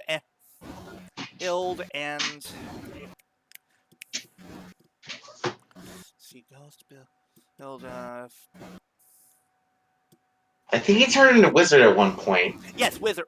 Yes, and of course, Zi-O himself. But the Zi-O thing only came because of a certain thing that we'll technically have to get to when we start talking about when we talk about a certain villain. Yeah. Oh yeah. Yeah. But honestly, I felt this. I really enjoyed Tsukasa's return here. Not just because I'm a hardcore Decade hate fan, but it felt like even though it wasn't clearly shown that he was trying to be a mentor for Sogo. And in a way, kind of understands where he's coming from, since we had the prophecy of being the destroyer of worlds and such. So it's a case of, kid, I can relate. Granted, I feel that they should have had some scene wherein Tsukasa basically dresses Sogo down and explains to him that the episode wherein we had another Zi-O too. The scene where Tsukasa is speaking with Sogo, there should have been a scene wherein and Tsukasa encouraged Sogo not to give up and to keep pushing forward, since he went through the same thing in Movie War 2010. Yeah. Anyway, moving on from that, let us of course move on to the second aspect of the show, and probably the weakest, the villains. Oh goddamn! Hang on, that's the wrong link. No. We are the Time Jackers. We traveled all the way here from time to call you a cracker.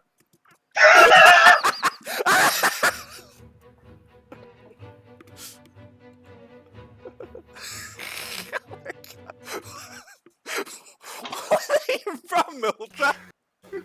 What, you've never seen Chappelle's show? Oh yeah! You don't remember the Time Haters? The Time Haters, yeah. Okay. Mildra, when this is over, link me to that video. Hold on, I'll look it up a while. Okay. So, where do we start with the villains? Should we start with Omagio? And then go to the Time Jackers, or let's go with Omagio, because that's going to take the least amount of time.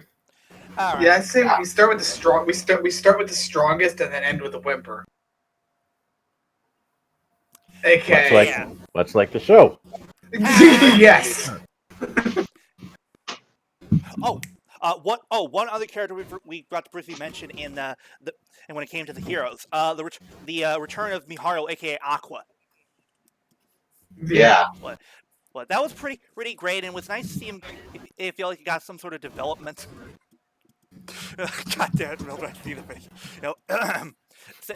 And sort of growth since we were Megamax, and also the underwear where the keeps on him, and some callback.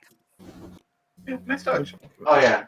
Anyway, but yeah, back to the villains.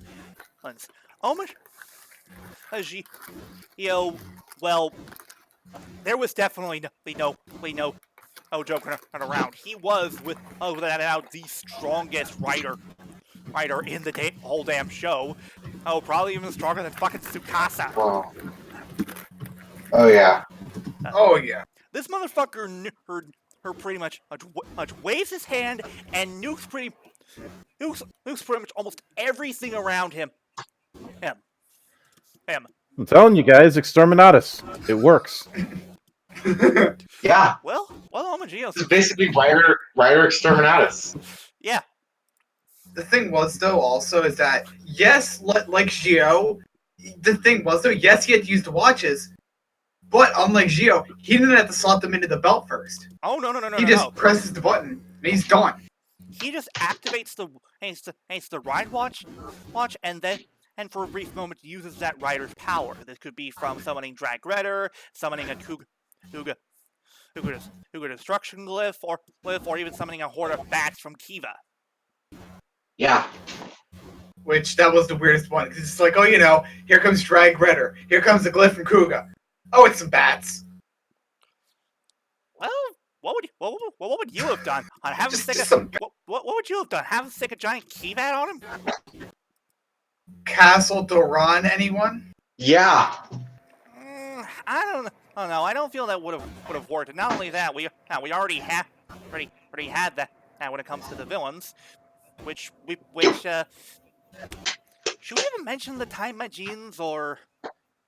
Not really. They're not really. Yeah, they're not really. They were really a major part. Well, they were like a major part of the show. But they didn't really we'll mention them with the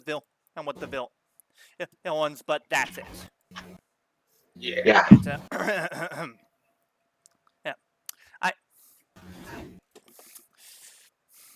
And his character himself is, and the thing that I love that they kept is they always showed that Omagio was a threat and was always way stronger than Sogo. Oh yeah. In most cases. Uh-huh. Even when he was and Gaze all fought him in Trinity, while it was clear they were injuring him, there wasn't any point where it was clear that Omagio was having his back against the wall. I mean, a lot of the time, If anything, he was more amused at the fact that that Trinity form is not something that he had. Yeah. Uh-huh. Yeah. But in every other instance, Omagio always ended up trumping Ogo. He fought him at least twice. Yeah, but look at the penultimate fight when Sogo got Grand. He literally turned one of the riders that he summoned against him. Well, that was mostly due to the fact that he didn't have a ride watch at the time, but yeah. And it was also, there was also the fact that Omagio was actually able to summon riders to fight as well. Oh yeah. Uh-huh. Well, but I liked the fact that they kept him as a consistent threat to Sogo.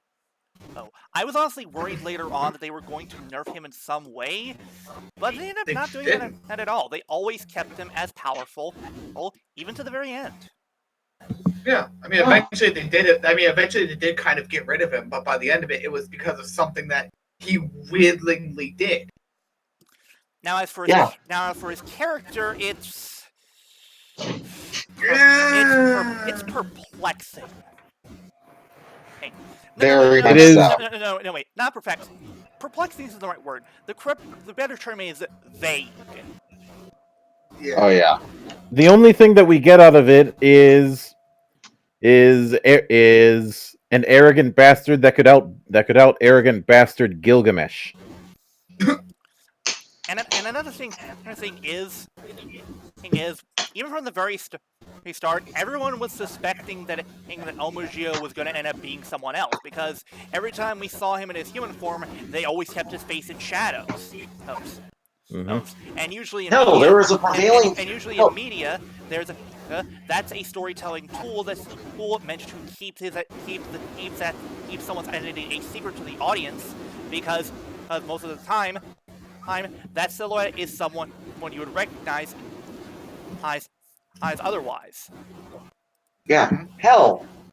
hell, there was a prevailing theory during when Geo was airing that actually had to deal with Omagio's naming etymology.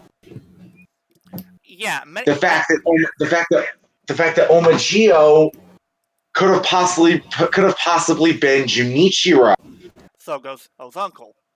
Oh, which because honestly would have made sense, because the way that Omagio talks about how time and such, it matches perfectly with speeches that Junichiro gave throughout the series. yeah. Which, by the way, while at times, since we didn't really talk about him, at times Junichiro was like this occidental character who was shown to be like a bumbling old man. He was actually written surprisingly well. He was, Because but the problem is he didn't really impact much. no, he didn't. No, he didn't. Well, he was responsible for Sogo figuring a few things out. By the end, he didn't really bring much to the table. Yeah, and the one really impactful thing that he did was repairing all the ride watches so Sogo could reacquire could reobtain Grant. And also the fact that he was able to fix the Denliner. Yeah. Which question? How did you fix the watches? Hiiro, remember, Kuchikochi Hall is a watch shop. Yeah, but see, here's the thing. They were from the future. Yeah, that is a little odd thinking about it in that sense. Honestly, it's something that I can sort of buy, because at the end of the day, most watches have similar core pieces to them that are pretty much uniform throughout most other watches. So maybe the ride watches have similar pieces to a normal watch within them, and that's how Junichiro was able to fix them. Yeah, it's a but stretch, but it's something. The Denliner, though. Well, the Denliner, for all intents and purposes, was just one big clock by the end of it. Yeah. Yeah. It's sorry. Real quick though, it's still it's still pushing it a little. Yeah. Also, one more thing I have to ask: why in the hell do we never see Omagio's human form face out of the freaking shadows? Seriously, the only way we're able to see it is thanks to an image that was posted online. Oh? Yeah. Wait, what? Yeah. I've never seen this image. Hang on. Flutter, look for it. It's probably going to be easy. Don't bother looking on the wiki. I've already checked. Oh. Omagio. Anyway, while Flutter does that, let's start talking about the time chakras. God damn it, Mildra.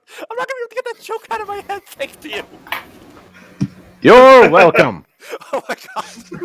Oh my god. And yes. Wait. Mildra, permission to steal this for a meme? Go right ahead.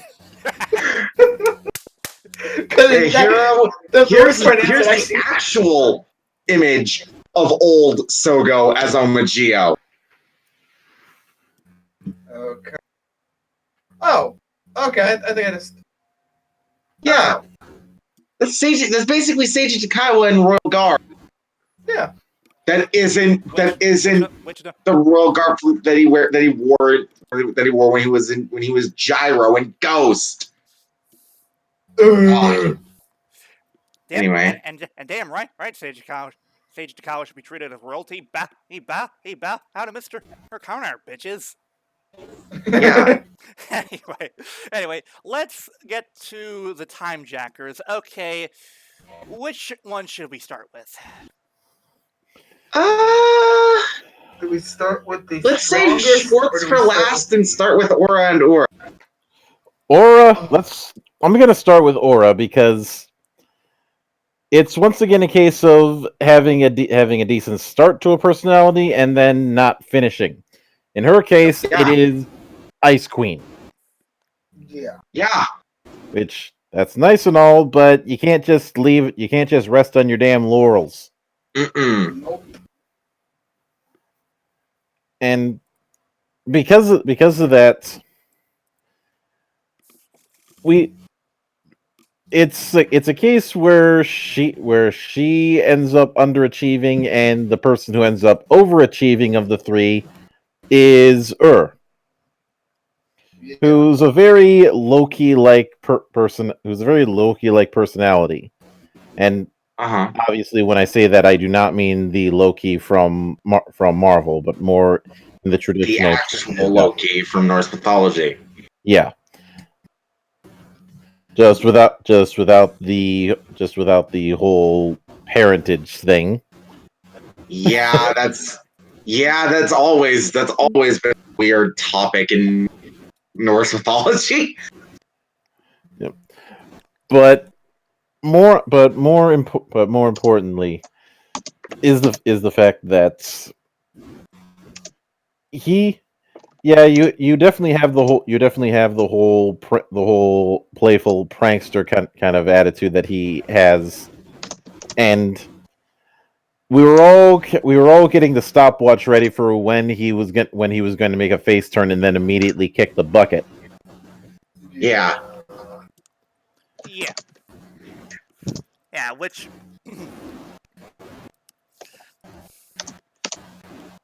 Which eventually happened. Yeah. yeah.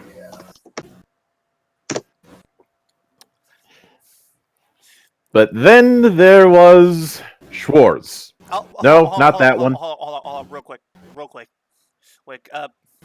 One more thing I want to mention with Aura is it was annoying how they basically made her come off as this in some instances as this cold, uncaring person.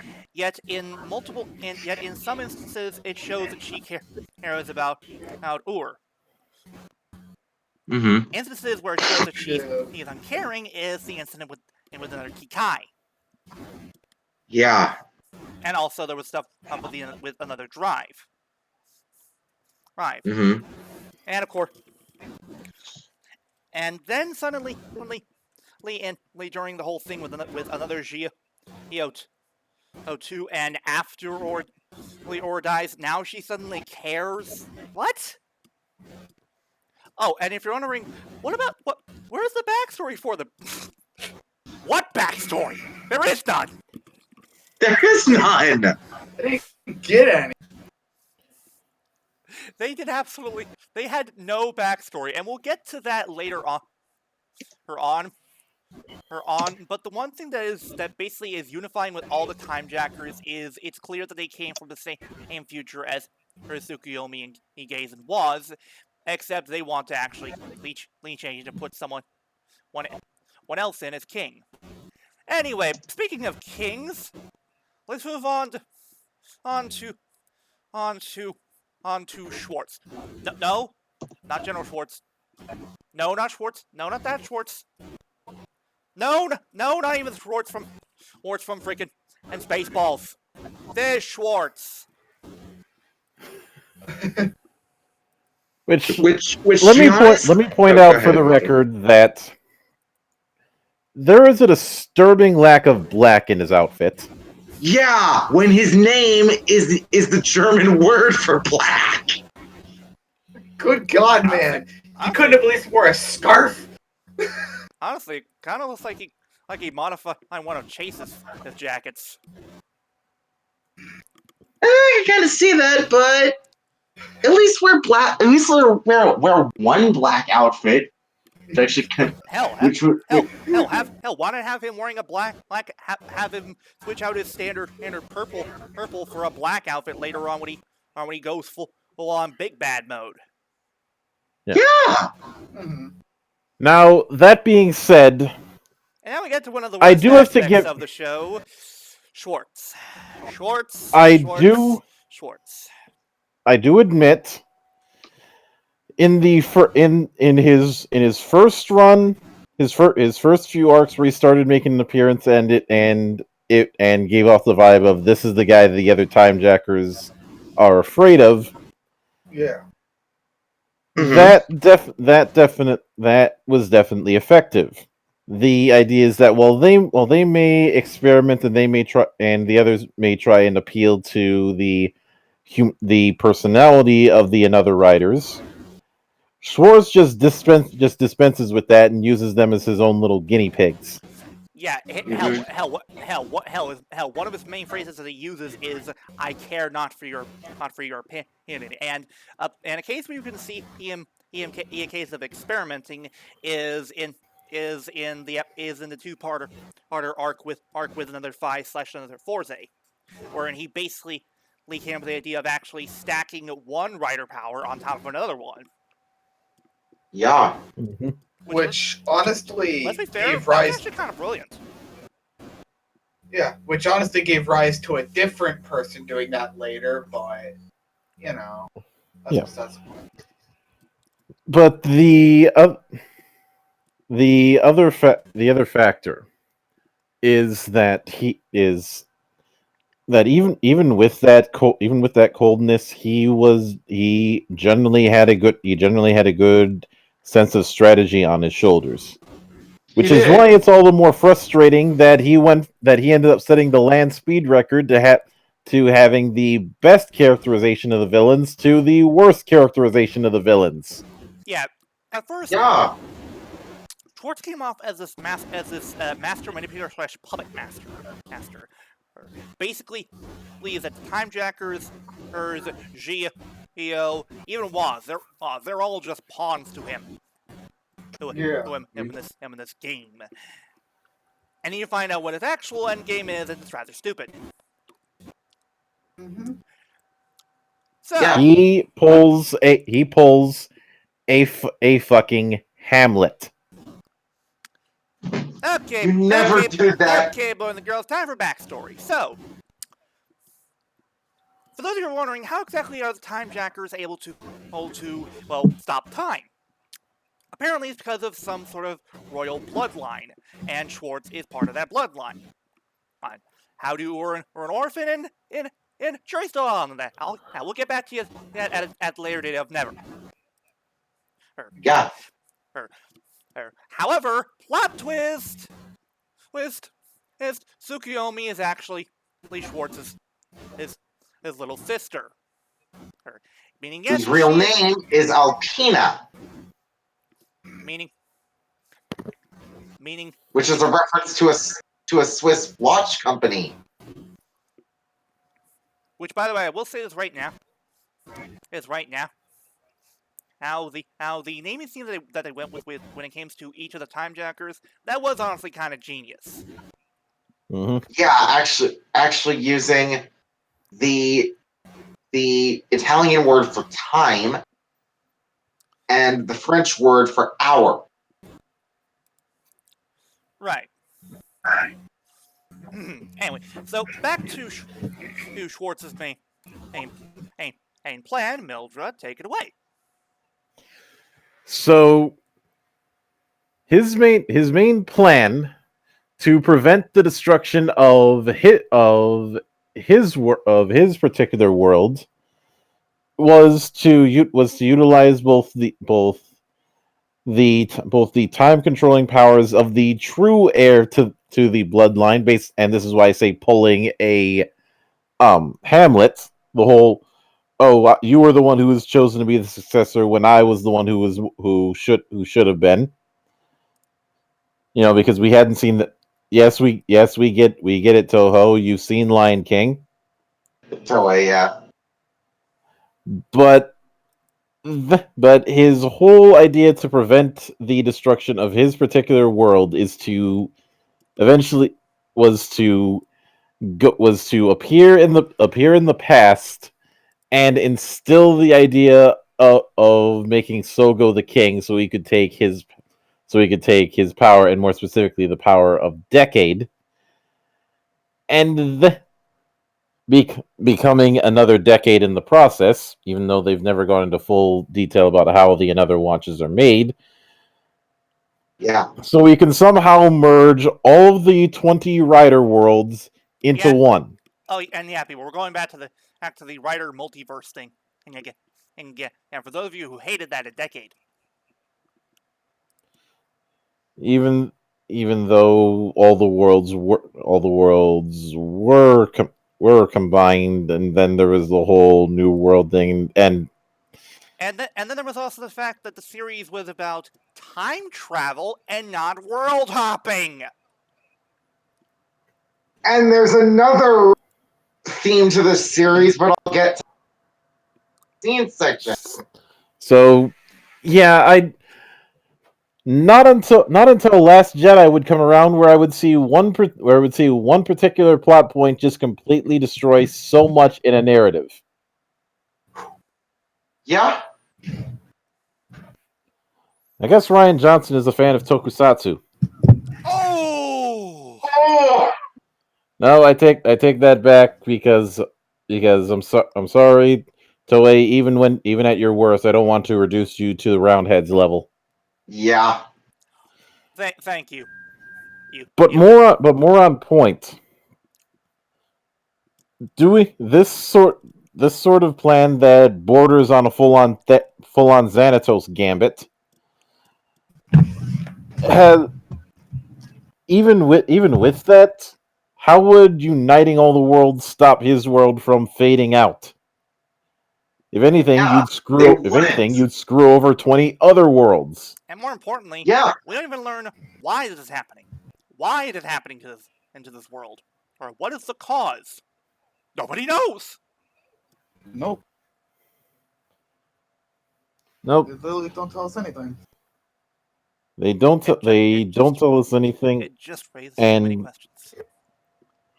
pretty much.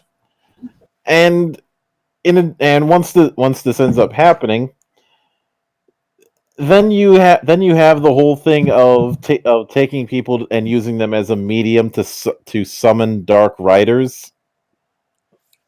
And the only good thing that came out of this was a brief reappearance by Eternal, Which was probably one of the best highlights on the show, let's be fair. Oh yeah. Mm-hmm. And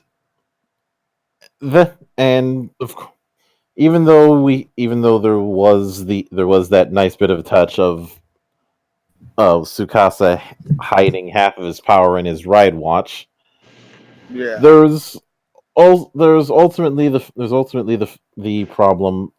Simply put, that once his plan is revealed, once the twist is revealed, it ends up having a ripple effect on everything he did up to that point and everything that we saw him do up to that point.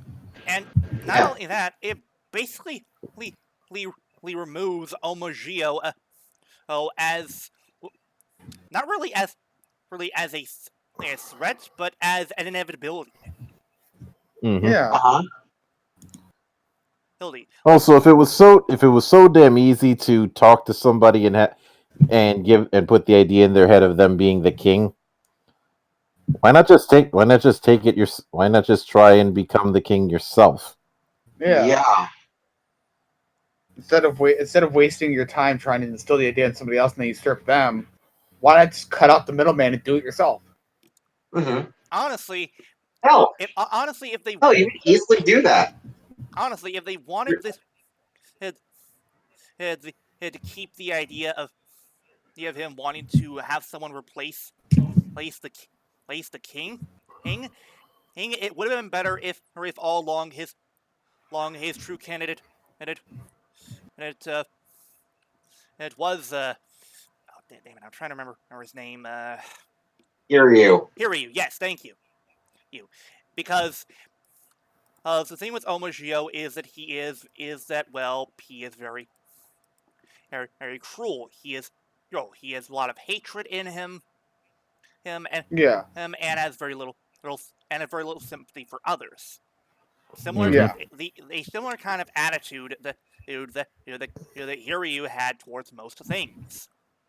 Yeah. And I'll be honest, Hiryu was probably the best villain in the series. Honestly, Yeah. well, not just that, he was one of the most successful villains. Yeah. Well, the thing was, though, yes, he was successful, but the thing I didn't like about it is, though, it would have been great if he would have actually used the watches like Sogo. But no, by the end of it, he just became an overglorified another rider dispenser. Honestly, what it would have been cool and cool, it would have been too complicated to do and it would have just been them using the same thing as we already saw all be used in past episodes again and again. Yeah. At least it would have been good if he would have at least done it, once.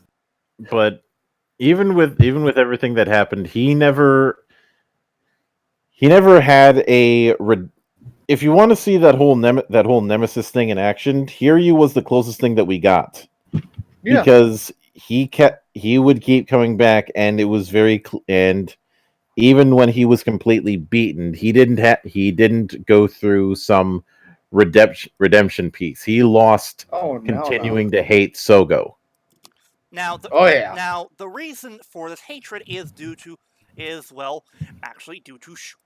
Schwartz. Actually, when Schwartz went back in time and basically implanted the mind of into Sogo the mindset of wanting to be king, he actually caused a bus crash, and on that very bus crash was Hiryu's parents.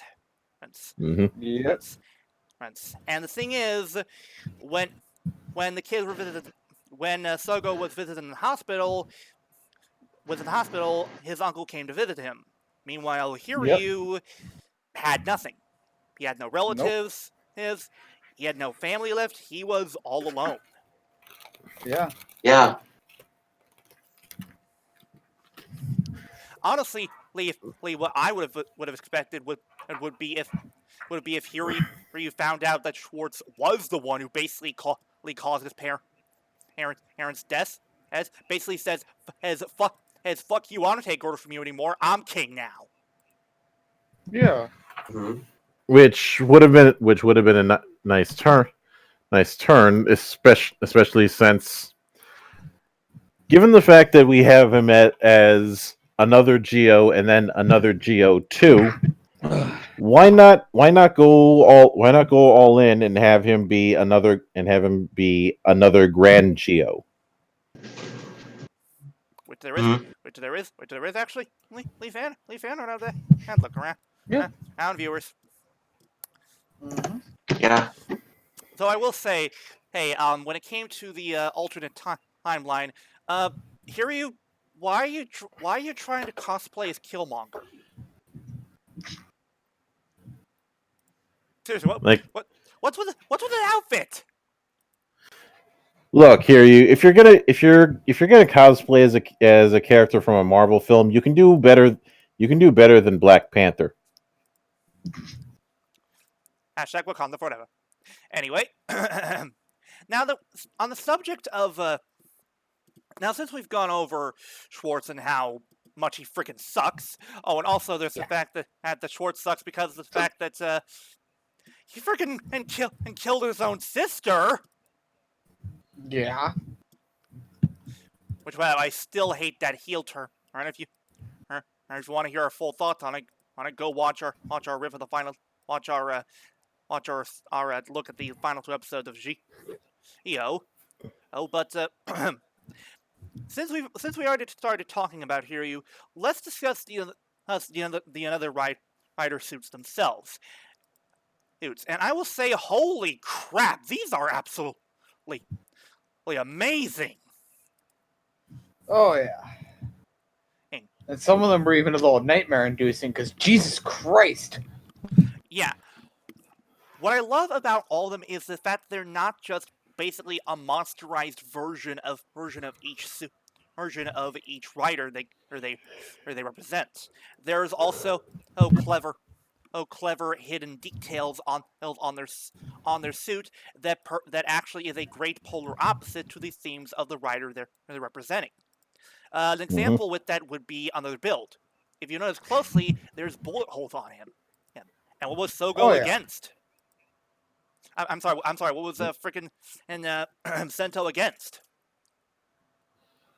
War. Yep, pretty much. The entire government by the end of it. Well, yeah, but mostly war and weapons. And then we have another X-Aid who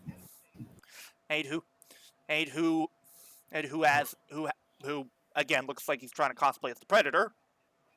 But a detail that can be noticed is these weird growths on him. Those are actually mold spots, which is a perfect contrast to X-A, given that the whole theme of that was medicine and medical stuff.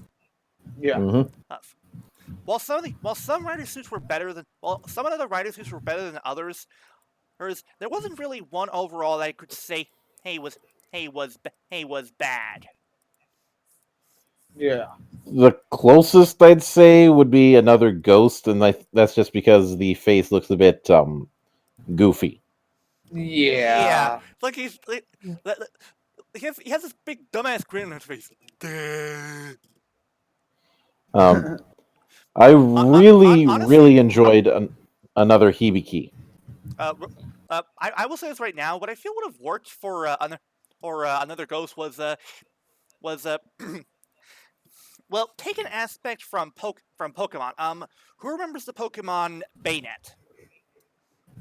I do. Kind of, yeah.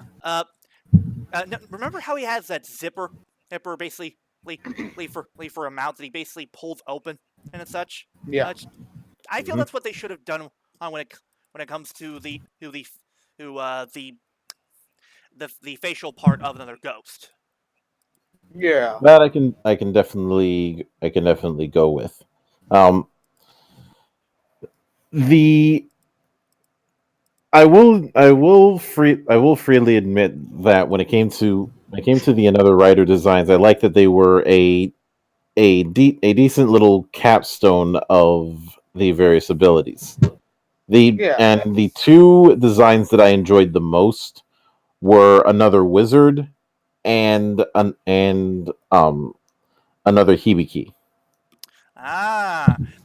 Also, while I will admit, I do call bullshit on them basically using the another Agito suit for, or another Agito here.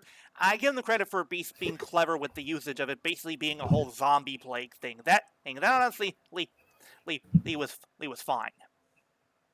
Although, as far as another riders, I will admit that I tell a lie, and this is going to be a case of slight cheating because there is one design I did not care for, and that is another Kuga. Yeah, honestly, it's a movie exclusive, but it appears in the at series. The same time, it appears in the series. It counts. Yeah, it appeared like right near the end of Hiro's arc. Yeah. While it is unique, it feels like it was done unnecessarily. So. Yeah.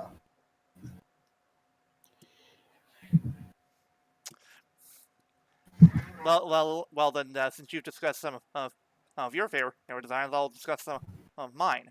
One of them definitely has to be another O's. I can definitely see that, and they chose the right person to be another O's. Oh yes. Oh yeah. Picking motherfucking and Dan Kuroto to be O's was absolutely genius. That was good. And good Lord, his actor, or still ill God, even though it had been 2 years. Oh yeah, and he hammed it. He hammed that performance the fuck up. Well, his actor is the Japanese Brian Blessed. Whenever he's around, it always goes to 11. Yeah, I agree with that. It's true. I agree with that completely. I will say I liked another wizard, heard, especially for the detail that like involving the face, because the face makes it look like he's very depressed, which is great Oh, yeah. contrast to wizard, wherein the whole theme was optimism and hope. Yeah. I gotta show some love for another Kiva because only female another rider we got. No, I don't count Yeah. another drive. That was the paradox roared mute. Yeah. Which I will say. Was actually Another kind of Blade DL. okay, fine. Okay. Hey, let me rephrase it. Hey, Rich. Hey, another writer that was not an existing in character. Fair enough. Gotta also show some love for another deck. Okay, I'll admit I'm a bit iffy on the helmet, but overall looks good. Yeah. And the one that I think feel really takes the cake in terms of design. Also quick honorable mention I will say is I like the sort of detail they have on other fives with basically having veins be like the photon blood from the suit. Dude, that is a genius touch. But Oh yeah. one of the best I feel was another Ryuga. Because I like the idea that basically his armor is basically incorporating all the different vents that he has for the cards. Strike vent on the arm, sword vent at the hand, and guard vent on the shoulders. And also I will say this, is we should have seen more of something similar to another Ryuga. We should have seen more villain on other riders. That would have been so cool. Yeah. But, c'est la vie. Mm-hmm. Yeah. Overall, I will say, while Gilles will probably fade from memory with a lot of people, the other riders are not leaving people's consciousness anytime soon. No. No, and we're probably gonna see iterations on the another rider concept as we go further into the Reiwa era. Oh yeah. Probably. I mean, we already have another 001, which I want to like it, but the problem I have with that is the freaking face. It looks like he's wearing a freaking Spirit Halloween mask. Like, dude, take that dumb shit off. Yeah. But yeah. Now then, moving on from the villains, let's go over the aspect that all of us have been looking forward to. That being, hang on, let's get out of the channel. That being,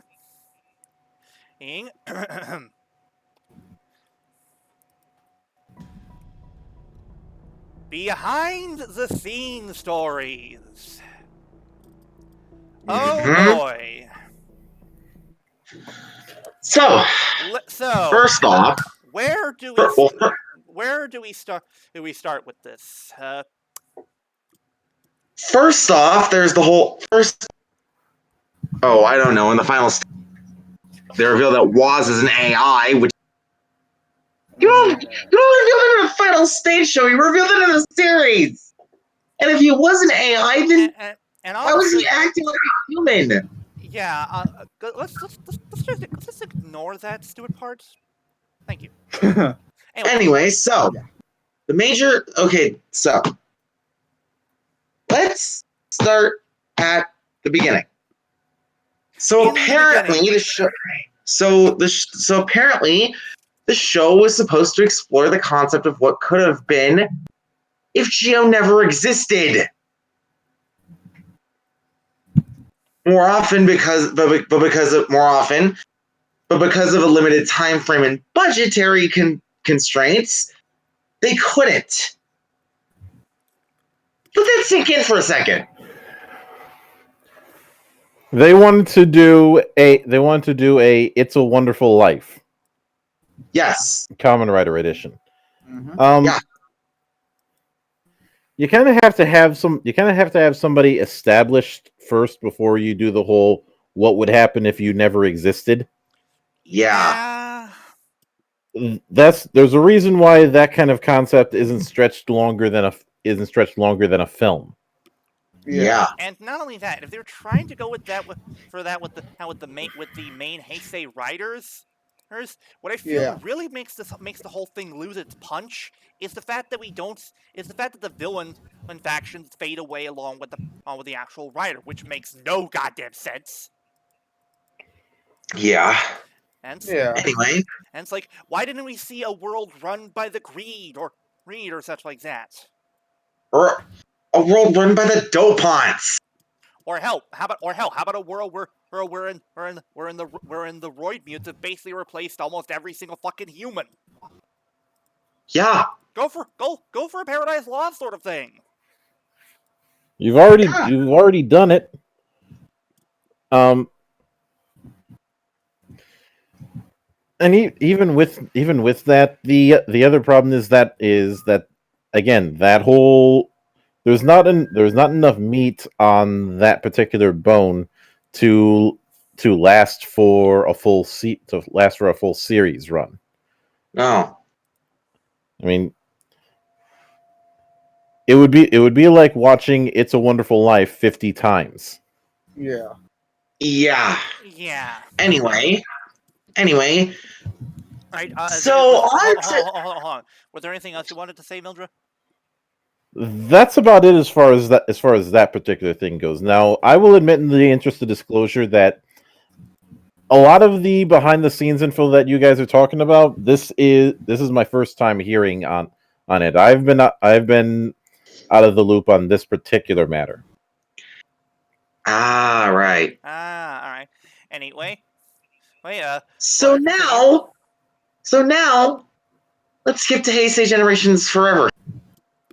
Oh boy, here we go. Oh boy. So remember that whole thing of Joe Odagiri issuing an ultimatum that if Toei didn't get Shigenori Takatera, he wouldn't return?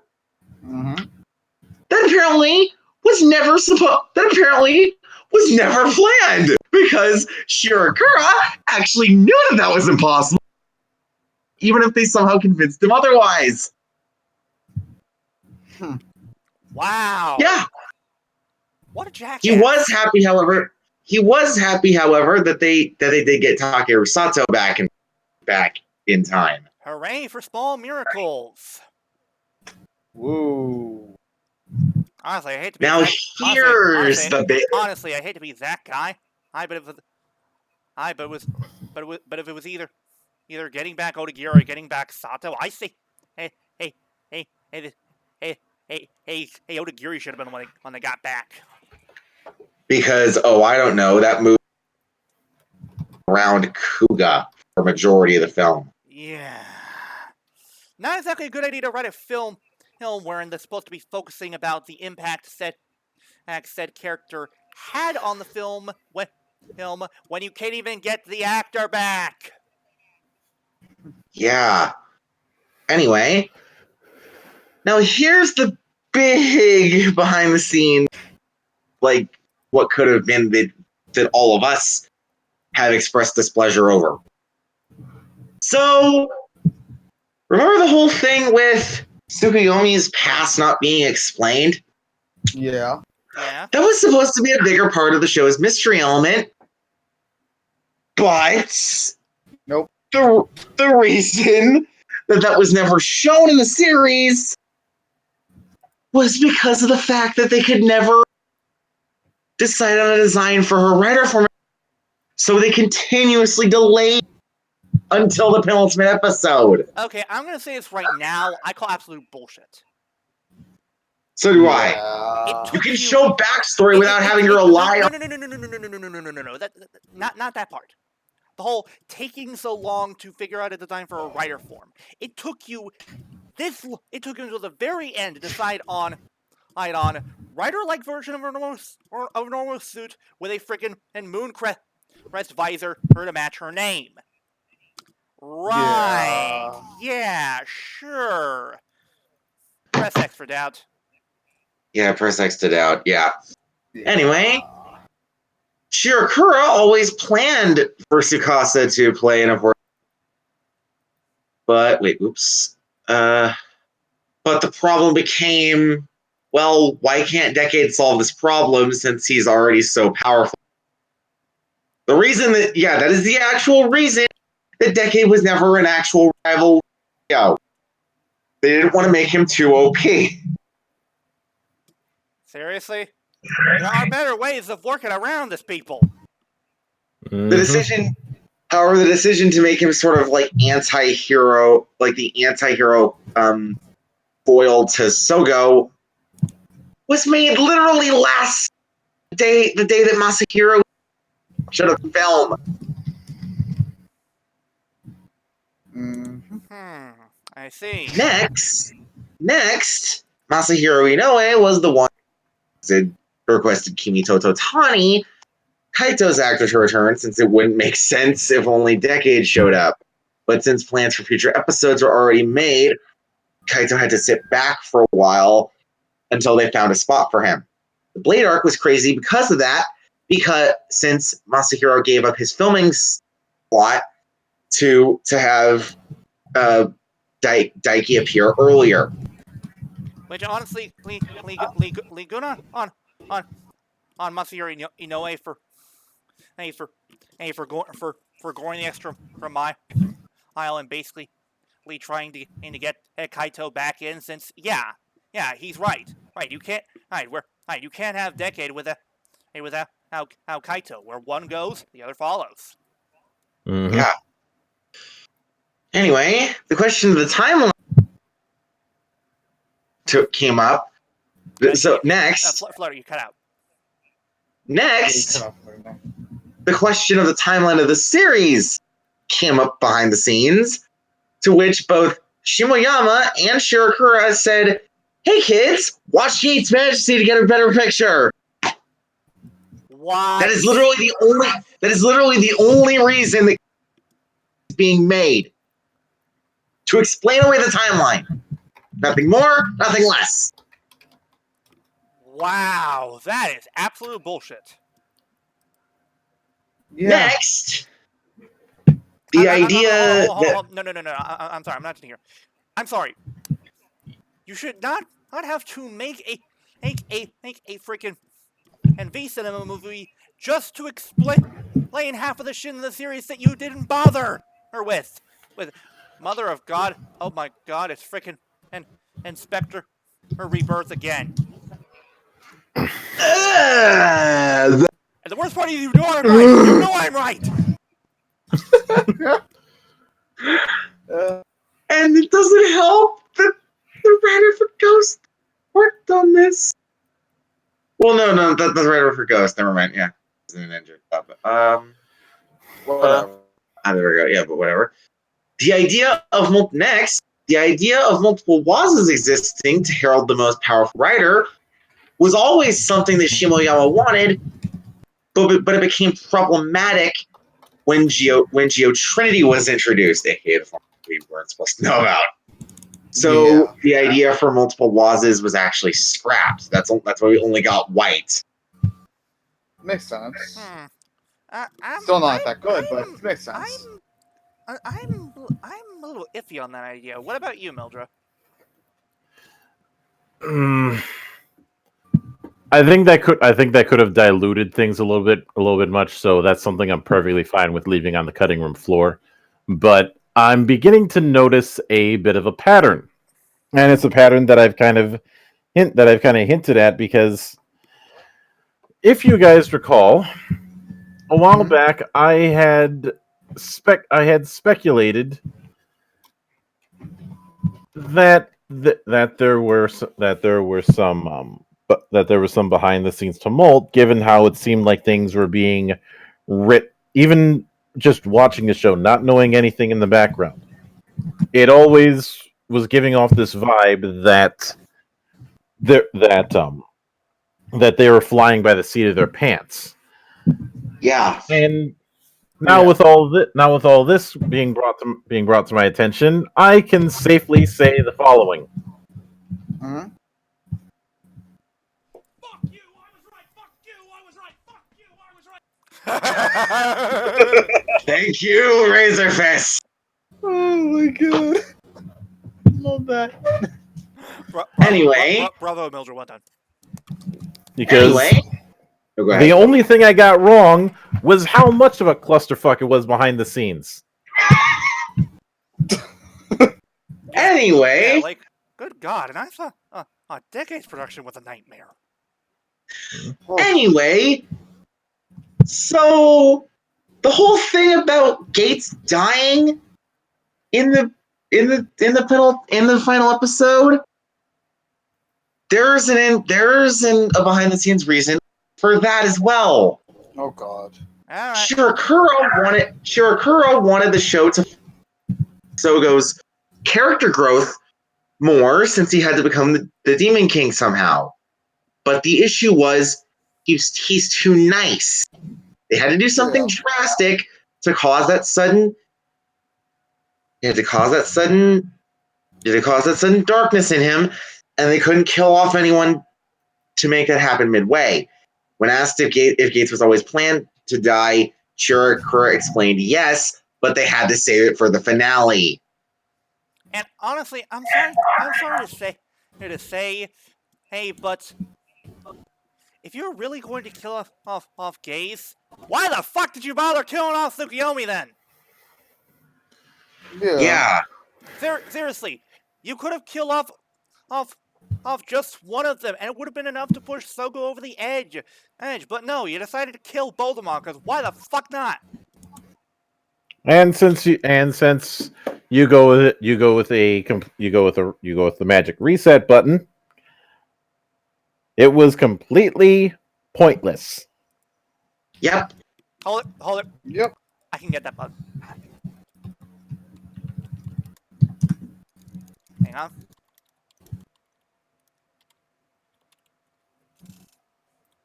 Here we go. Oh, I found it. Mm-hmm.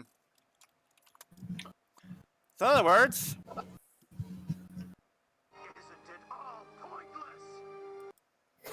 Yep. Quick. And Anyway, yeah, Shimoyama has stated that it kind of felt like 2011 again when suddenly all these calls from veteran writers asking to come back for Zi-O happened, and wished that they could have made it a proper comeback for some of them. Shirakura really wanted Kohei Takeda to return but his schedule at the time of filming couldn't work. Oof. They tried to grab Shoma Yamamoto, Saga.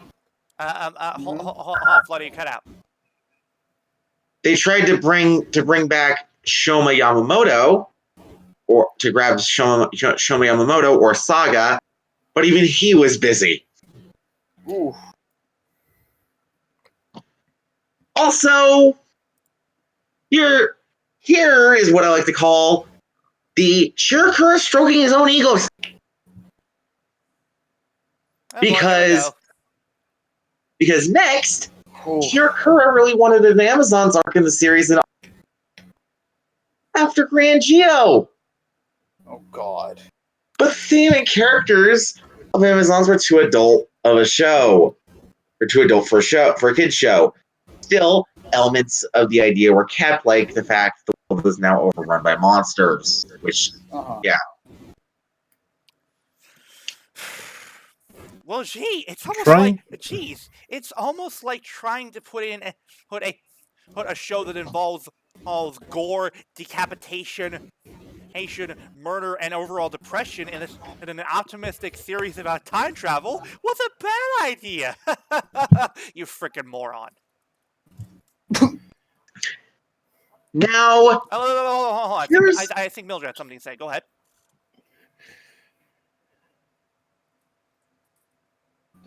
Shirakura, you had opened up the prospect of the Amazons project by saying, remember when Kamen Rider had teeth?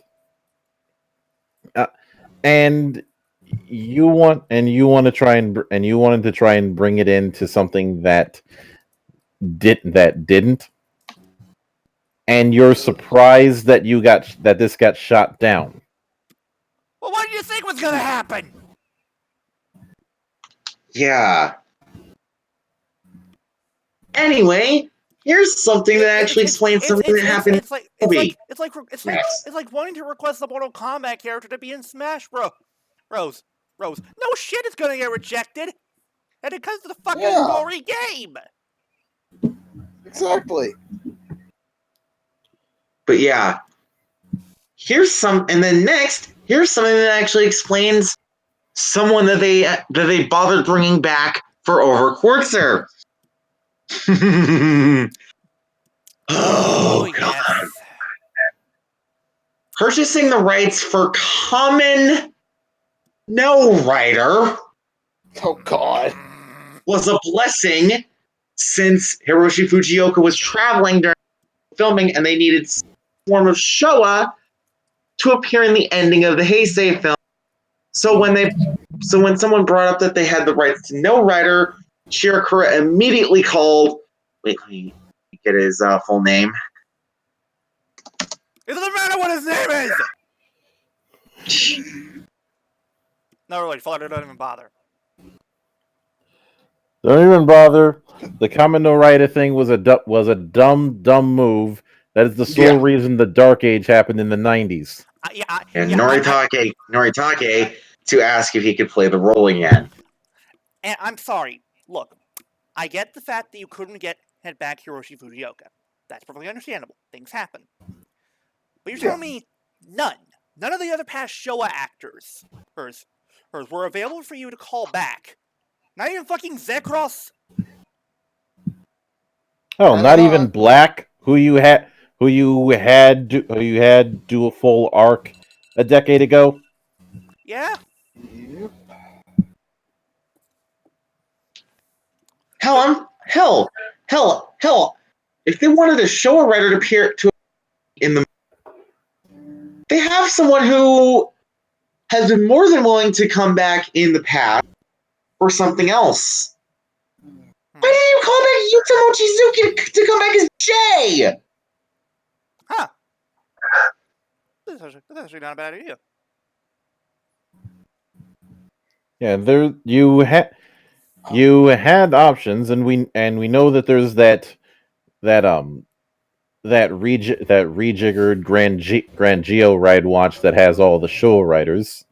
So you had an opportunity there, and you pissed on it. Yeah. Anyway. Yeah. I'm sorry. Right. I'm sorry. But including Kamen No Rider was probably the biggest slap in the face you could have ever given Rider as a whole. That thing is a fucking black mark on the goddamn franchise. Again, that thing's why it entered the goddamn Dark Ages. And homaging that? No! Fuck no! Oh, that would be like homaging Power Rangers Operation Overdrive. No one likes it. Yeah. Anyway. Now, to be fair, if you do like it, more power to you. Just know that you're in the minority. And also wrong. Yes. Anyway, Shirakura hopes that he can make Geo a memorable rider like Gaiden was, and thinks that he can make that happen in the future. Here's the big missed opportunity. The biggest missed opportunity. All right. What is it? The Time Jackers were originally planned to be people who lost time. Repeat Timeline. Flutter, you cut out. The Time Jackers were originally planned to be people from lost time. So, Imagines. Timelines that were destroyed because of Geo. So, Imagines. I can kind of see that, yeah. Yeah, so Imagines, again. However, since they kept pushing back certain tribute stories, that revelation scrapped. When asked if the two young Time Jackers' past would be explored in Gates Majesty, Shirakura answered, "Watch to find out." Lastly, Okay. I'm going to say this right now. How? That wasn't a yes or no. no, asshole. Give us a goddamn straight answer.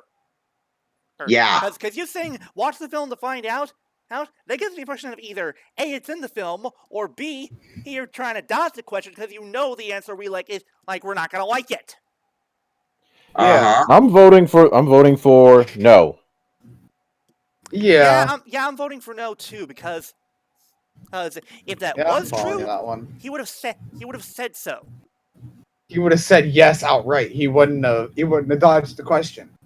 Yeah. Most of the time in interviews, if someone is dodging a question, it means they don't want to get. It means either A, they can't answer, or B, they don't want to answer because they know the answer that they have to give it will be one that people hate. Mm-hmm. Yeah. Yeah, but sometimes you have to rip that answer off like a band-aid. You sometimes have to tell people, no, this is not happening, or yes, it is. Yeah, because like it or not, hot asshole, when all is said and done, and people find out how that there is that we get no backstory on Aura or Ur, they're gonna be knocking down your door.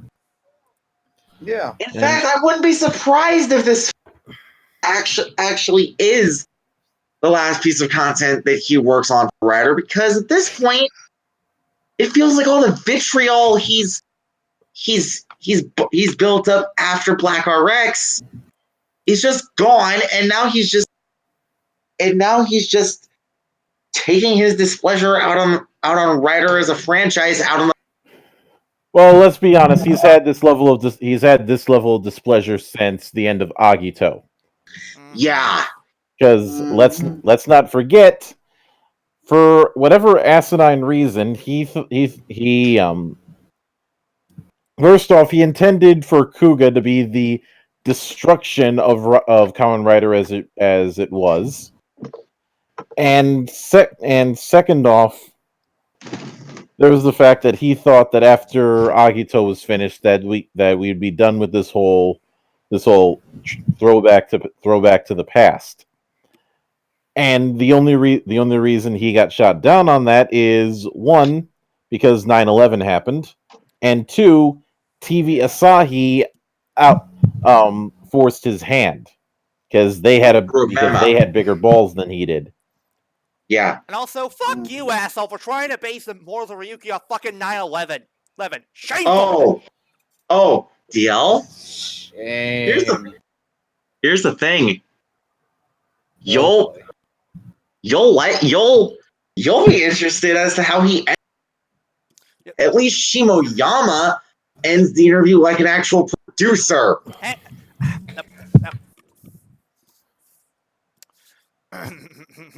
Oh, let's not forget one other thing that we can hate Shirakura for, and it's the fact that it's because of Shirakura that after O's after her fourth they stopped using Foundation X. Yeah. And instead, no, we have to have more Shocker. Oh, what's that? You're sick of Shocker? Too bad, we're gonna use him again, and again, and again, and again until he'll finally get fucking sick. He'll fucking sick of them. You're gonna say, hey, give us Foundation X back, or I cut ya. Thankfully, they did that in X-Aid. Which I am grateful for. Well, technically, it wasn't X, it was Build. Yeah, Build. Yeah. Well, it was technically both, considering. Fair enough. Fair enough. Yeah. Splitting hairs. Yeah. Anyway, finish.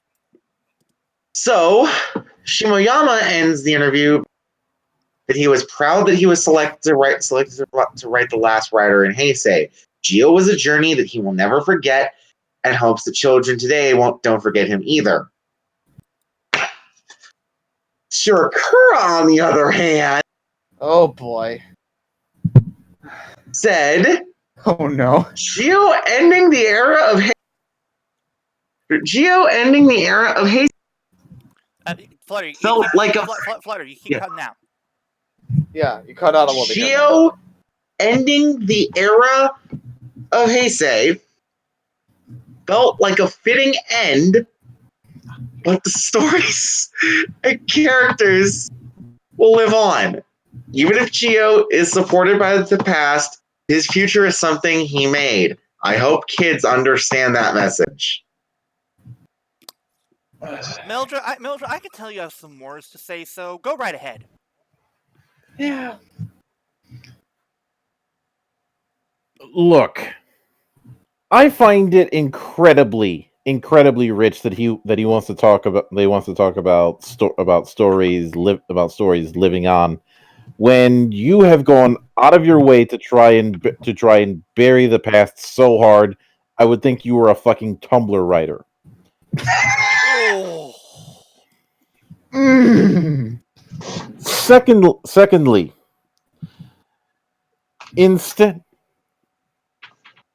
secondly, it is very clear to me that you are way too attached to the story that you wrote when it came to Zi-O, to the point where if you had your way, you probably would have had it say Kamen Rider Zi-O, a Shinichi Shirakura production. Yeah. Probably. Like, have that as the actual damn title card is what you'd want. You'd want it to be the equivalent of a Hideo Kojima game. Except Yeah. the difference is Hideo Kojima actually has talent. You suck so hard that even Japan doesn't want you. Yeah, if I remember correctly, in most Japanese polls, haven't they basically stated that they don't like Shirakura at all? I Yep. think. It's been fairly and this, if it was like a one-off poll, that'd be one thing, but I think This I've was seen multiple polls. I think I've seen at least 3 polls where he's consistently in the top 3. Ooh. And to that I say, if you're that desperate to put out absolute trash, why don't you go produce the next Armor Hero out in China? Oh! Ooh.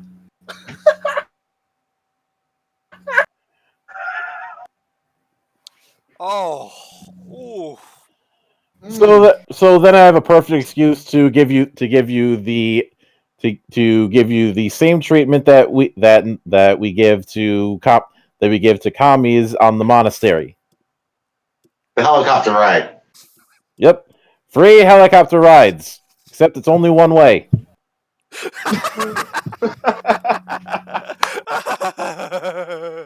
Oh, that's funny, and I love that. Bravo, Mildra. Bravo. Round of applause. Oh, that was fantastic. But yeah, because here's the thing: a lot of the stuff that they're talking about, these are things that should have been figured out before you started filming. Oh yeah, And definitely. I have the distinct feeling that they started filming scenes and filming stock footage before they even had a workable script. You know, Now I don't know how. I will freely admit that I am a poor layman with how television production works in Japan, and I don't even consider myself an expert with how television production works in the US. Yeah. But one thing that I do know from talking to certain people is that there is a series Bible that is expected to be made. This is supposed to have characters, character relationships, plot points, stuff for the directors, stuff for the actors. Basically, everything that's needed so that there is a clear plan from the get-go. Yeah. Their attempt at planning is more akin to booking an episode of Monday Night Raw, Wait, of writing everything at the last minute. Wait. Hold on. Give me a moment. Mildra, in this case, do you think the words of a certain and ice-themed CW zone would work best here? No, because they didn't make a plan to begin with. Fair enough. Yeah, fair enough. See, plans going off the rails. That's one thing. But Yeah. Shirakura's mindset seems to be your plans can't go off the rails if you make no plans. And Yeah. not only Mhm. that I'm seeing a similar issue here that we actually saw in another anniversary series that was celebrating a franchise. Oh God. Mega Force. Yeah. This sounds like to me that they basically called in and scheduled the actors for coming in for the anniversary at the last fucking minute. And I am sorry, I don't care how successful whole crossover has been in Japan. That is no excuse. No. No. The moment that you know, I would actually say that in this particular instance, Geo has less of an excuse than say Megaforce. yeah, Doing the guest actor thing with Megaforce was going to have hurdles no matter what, simply out of sheer logistics. yeah, Oh, yeah. Because it's going to take a lot of hurdles and a lot of money to or to arrange scheduling, fly them out to New Zealand, and thus have to deal with proper scheduling when it comes to time zones. Make sure that you have enough time for both shoots and potentially reshoots, as well as keeping them fed and keeping them in a hotel for the time that they're going to be there. Yeah. right.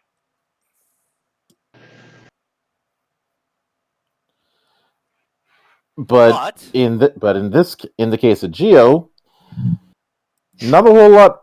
I'd gather that the majority of the people were not going to be doing film work outside of Japan, and moreover, they probably weren't going to be doing film work outside of the main area around Tokyo. You might have some people filming on location a bit far off of a place, but Yeah. Japan's not the biggest island out there. Yeah. Nope. No. And not only that time to reveal a certain detail involving Heisei generations forever. Oh boy. Here's the deal, people. Masaki Suda was actually willing to come back. It's just that his acting agency he wouldn't let him. Now, while yes, we could blame the acting agency, I get the feeling that if the assholes had decided to call ahead and schedule Suda for this, they would have gladly let him. Probably.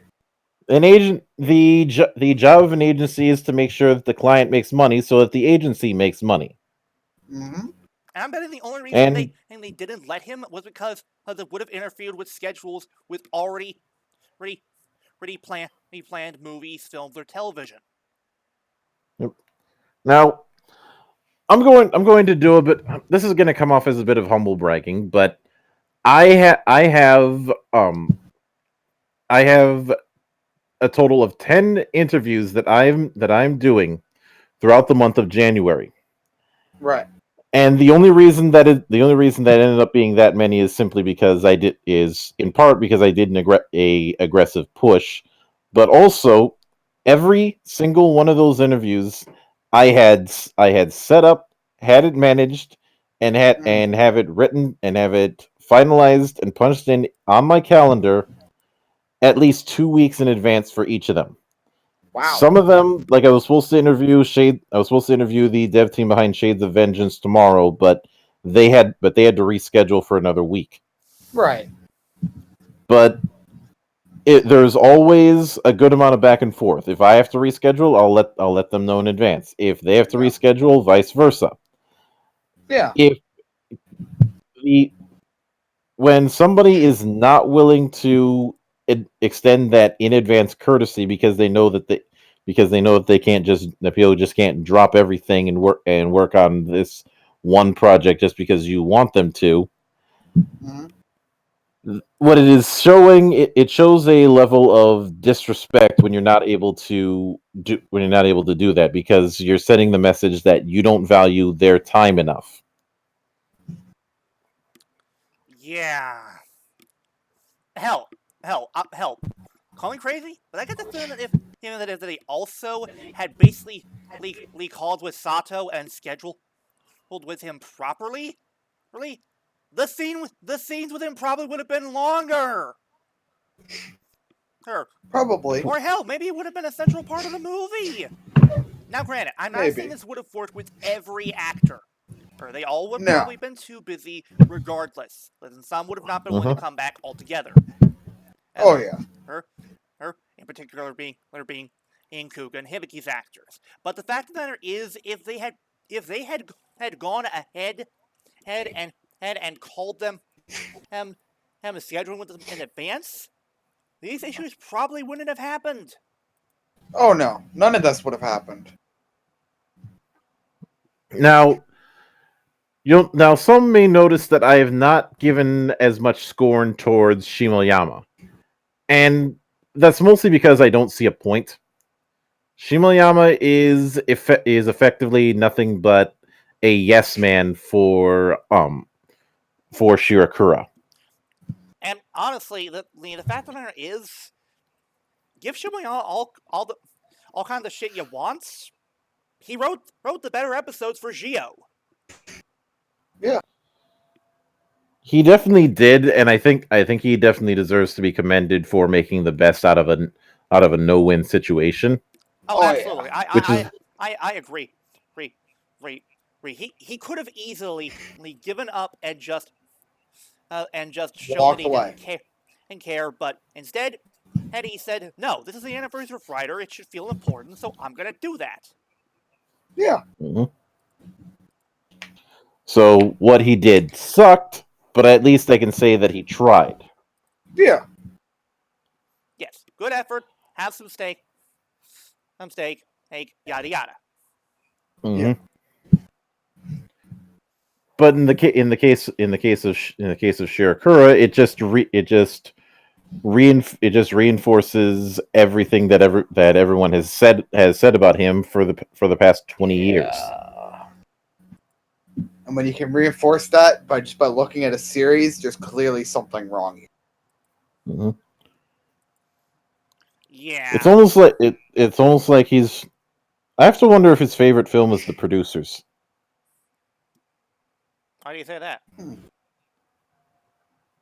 What, you've never seen The Producers? I don't think I have now. No, I haven't. Their ultimate goal is to try and make the biggest flop that they can. They figure people will remember us. He'll remember us more if we make a legendary bomb than a legendary musical. So it's a case of they are actually trying to suck. Yeah.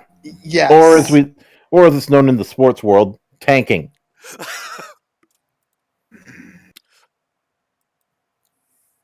No. This doesn't call for that. No. I'm not playing the Tank Bull theme. I know. I know. Oh, otherwise, no, I didn't. No, this doesn't call for it. Anyway, but yeah, if I were to give a word for Zi-O, it would be rushed. Ironic, given that it's about time travel.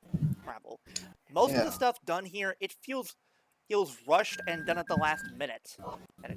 And when you see that in a story, or without even seeing something behind the scenes, that is a sign of bad writing. Oh yeah. Definitely. Look. Here's the thing. Doing something last minute, sometimes in school assignments, you'll get by with that. Sometimes. Not always, but sometimes. But with shit like this, no. No, you can't.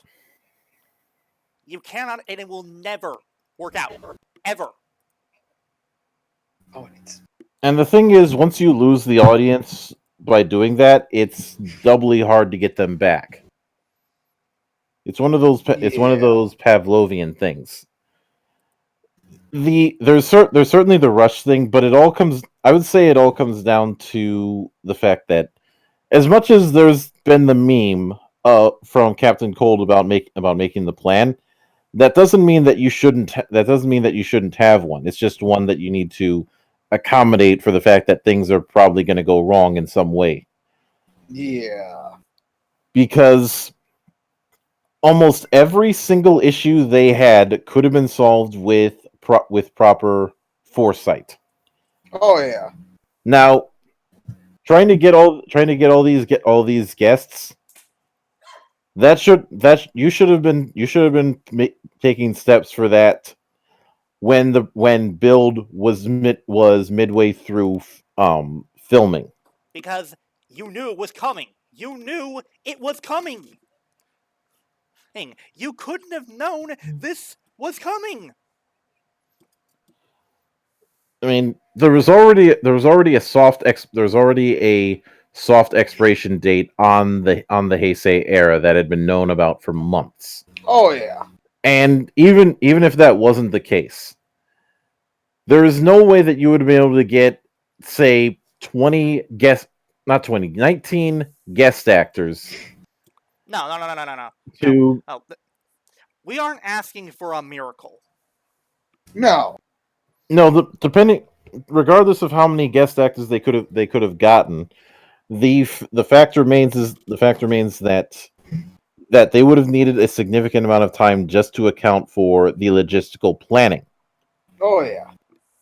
But they flew way too early on that, and just assumed that people would jump at the chance to come back in because it's Kamen Rider, or because it's the 20th anniversary of the Heisei era Riders. Mm-hmm. The problem is people still need to pay those gimmicks called bills, and they can't just drop everything to work on your particular project, especially given what you pay actors. If the Shinkenger story is any indication, Wait, what? Yeah.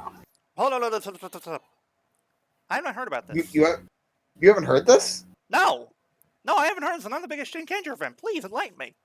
Oh, please do. I don't want to go into the full details of what went down because that'd bog this a bit. But Right. Tell me after the Yeah. the short version is that the actor of Shinken Red Mm-hmm. had told a story where he was barely getting payment during his time in Shinkenger, and he was living off ramen. Oh right. What? Yeah. So I know he was literally a live action and a literal live action version of Hino Eiji? Oh yeah, I remember hearing about this story. Yeah. Oh my And god. we're not The whole We're not talking food truck. We're not talking food truck ramen, no. or the kind in a stand where you screw up the ramen and the owner comes to yell at you for not finishing your damn bowl. We're talking store ramen, like packaged ramen. Oh my god, he is a literal live action version of Hino Eiji. Good God!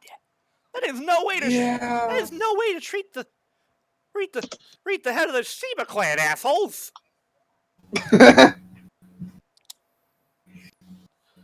Shameful. And that's part of the reason that Torimatsu's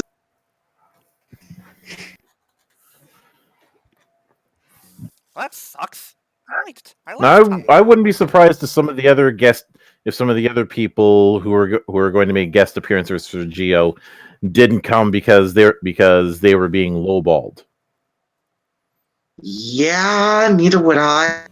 I don't have any record of anyone saying that. I'm just saying that a leopard does not change its spots. Yeah. Yeah. Anyway, now that we've gone over all that it is time to end this frickin' oh god 4 hour or so video. Jesus. Then again, we had a lot to cover, so maybe in the future we'd probably save retrospectives for separate videos. Yeah. Yeah. All right. Anyway, now we've gone over everything of this, it is time to wrap this up with Judgment's time. Yes, insert your Decker Ranger joke here. Yes, it is time for us to. It is time for us to judge Zi-O as a whole.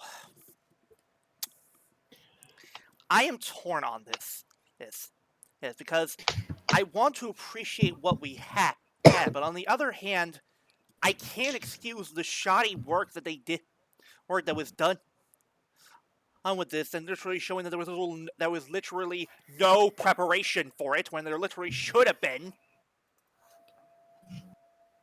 Yeah.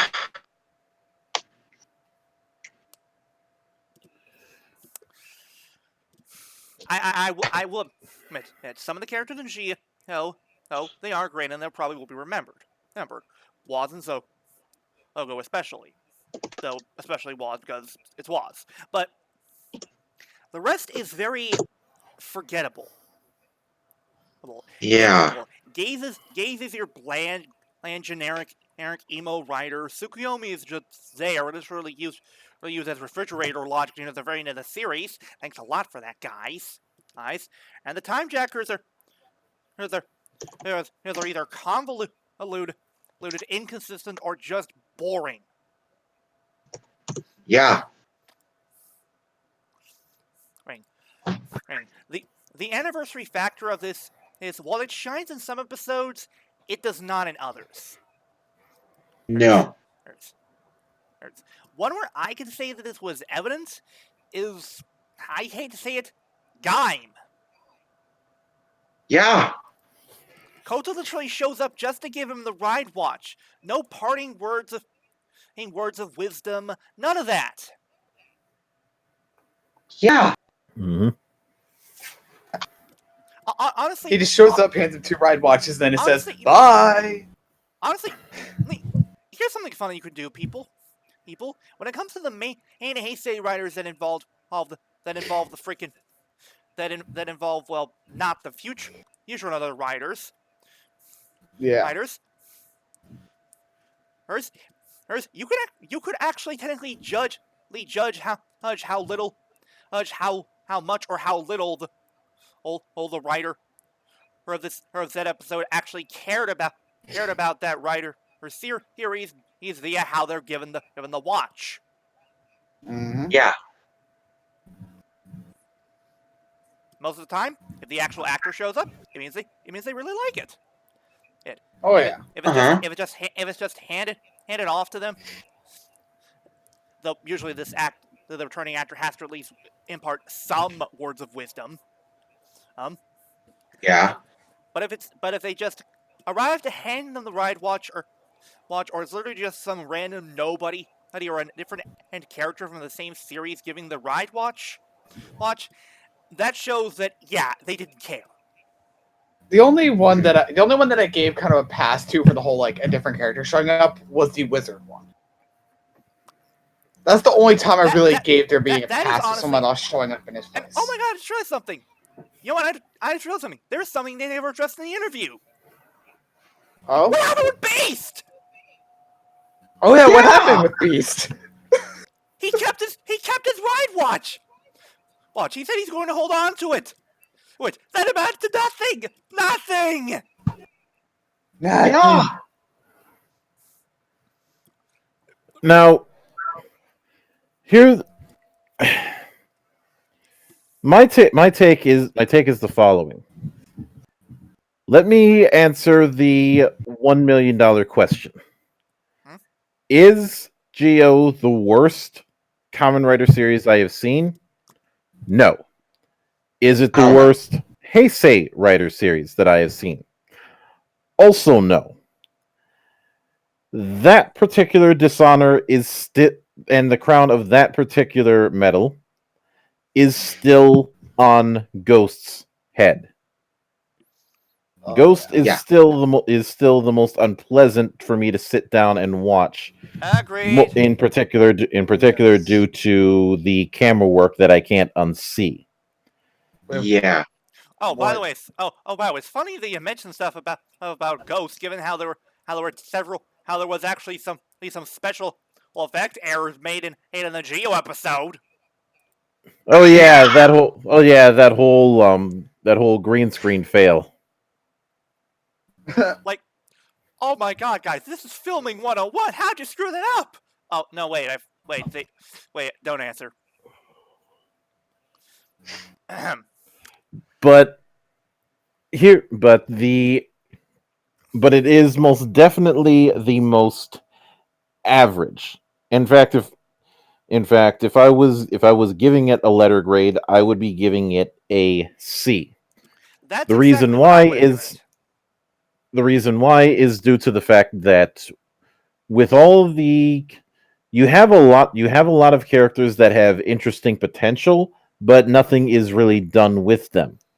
And Yeah. while the behind the scenes tumult gives some context as to why nothing was done with them, that is an explanation, not an excuse. No, it's not. Yeah.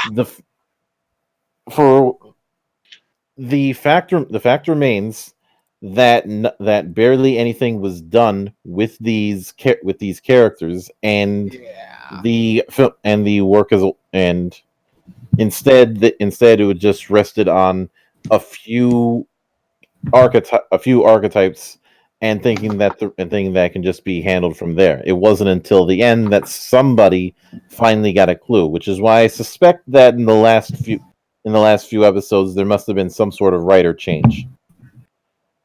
I don't have any concrete evidence on that, and I probably never will, but it's my suspicion. Yeah. Hang on, hang on. I'm on the writer wiki. Let me. Yeah, I can check that real quick for you. Which episode do you feel that changed? I don't have a specific number on it, and I know that writers tend to get funneled around, so it's not. So I don't think it's something I can track. Fair enough. Yeah. Fair enough. Honestly, while I will say, hey, the Zi-O was not the worst writer series, it is probably the most disappointing. Yeah. Because here's the thing. No matter how you slice it, there are going to be huge expectations for an anniversary series of a season of any show you do. Oh, you do. Oh yeah. There will always be expectations. Hence, you could say, hey, don't set your expectations high. The problem is you automatically have to set the expectations high because you're going to be excited to see how they honor that character or make tribute to that guy or such like that. You're already anticipating any stuff they're going to do because, and you're naturally expecting it because it's the anniversary season. You expect them to go back and honor the history. Oh yeah. Even if that wasn't the case, the whole idea of you need to lower your expectations, that is already an admission of defeat. Oh yeah. It is them saying we are not confident enough that we can live up to your expectations, so you need to lower it for us. Yep. Yeah. And I know someone's inevitably going to use the kid show argument, and if you do, go right ahead and use that argument against me because I could use a late night snack. Yeah, people word advice: never try and get into an argument with a monk. You will lose all the time. Yeah. It's like a case of let the Wookiee win. Yes. But that being said, when you consider the potential of what is there if they had some proper planning, that is where I can see the disappointment coming in. But ultimately, I don't think Zi-O is going. Let me put it like this: when it comes to how well remembered certain writers are as the years go by, I Yeah. don't think Zi-O is going to be as remembered as some of the Neo Heisei writers, or even as Decade. Yeah. Yeah, The as much of a if anything, this helps reinforce that there seems to be a curse going on when it comes to anniversary works. Yeah. Yeah. and before anyone says or makes a joke of this is all Decade's fault, no. If anything, I'm No, gonna it's say this right not. now. Oh, if it wasn't for Decade, this series probably would have been even worse. If it weren't Yeah. for him, I probably would have put this at a D. Oh yeah. Yeah. Oh yeah. But While I like Sogo as a character, especially near the end, and I will say that Tsukasa was the better written character in this is in Paris, and when it comes to primary or Heisei Riders. Oh yeah. mhm. Yeah.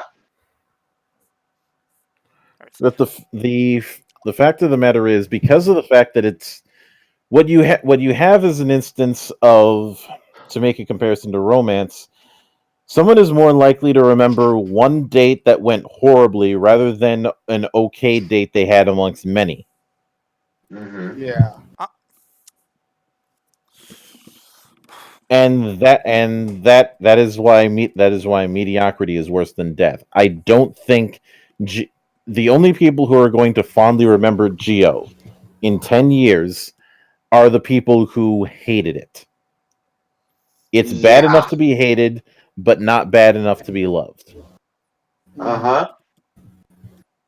Yeah, and also one thing I will admit that I had issues with was what was involved in the ending. Okay, I understand.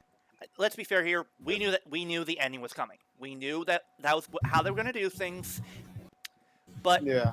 what I feel they really should have done that would have made it feel like the series, made it feel less like the entire series was pointless, was if we had maybe if if it started with maybe Sogo waking up from a dream or such, implying that he Yeah. does remember the original timeline in some way. Uh-huh. Wait, I know Yeah. that we have Waz he probably remembers that shit, but Sogo's the one who created it, and he's the one who matters the most. Mhm. The only possible approach I can see with this reset timeline is the fact that he is Sogo having Tsukiyomi gaze as well as the better end of the time jackers in his life at that time, Yeah. with the Yeah. implementation with the implication that they've been friends since they were kids, means that his future has the possibility of changing. Yeah. Mhm. Yeah, Of course, but even with that, you still need to. Yes, you've given a clean slate, but you need to, when you do this sort of clean slate kind of thing, you need to make sure that all the events leading up to it still matter. Yeah. exactly. Yeah. Which is precisely why I say they should have implied, given more implication that Sogo remembered the original timeline, because while it could be theorized, there's nothing supporting that theory. Hell, if anything, they're doing that exact thing with Gaze and Gaze Majesty. Yeah. Hmm. Yeah. Which I still have not. I don't know if that has that V Cinema been subbed yet. Because as far as I can It's tell, not I out haven't yet. seen. It's not out yet. Not yet. No. Yeah, I didn't think so. Not quite at least. Honestly, I'm gonna say this right now, people. If you want to see a proper ending to Zi-O, I say wait for Over Quartzer. From what I saw, that movie at least feels Yeah. like it has more finality to it, when it gives a better cap off to not only Zi-O but the Heisei Rider series in general, especially for the fact that there was a 0-1 cameo at the end and bringing in the Reiwa era. Yep. Yeah. And yes, people, we will be riffing over Quartzer when it comes out sub. Don't worry. But yeah, I agree.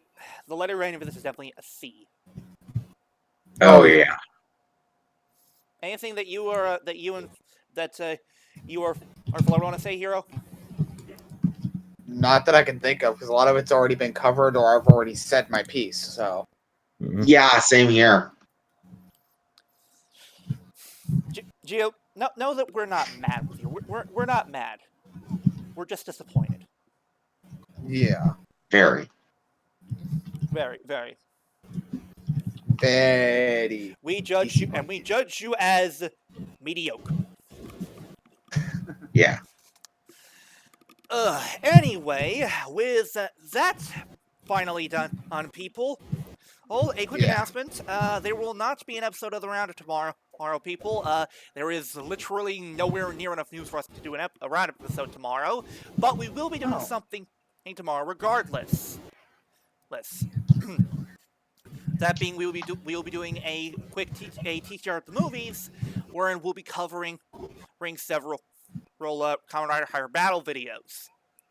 Yes. Mm-hmm. Oh, okay. Think of it like when you watch Three Stooges shorts in theaters, only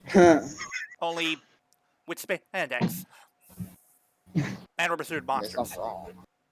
That's not wrong. Yeah. But I don't know. Have you seen Shemp's hair?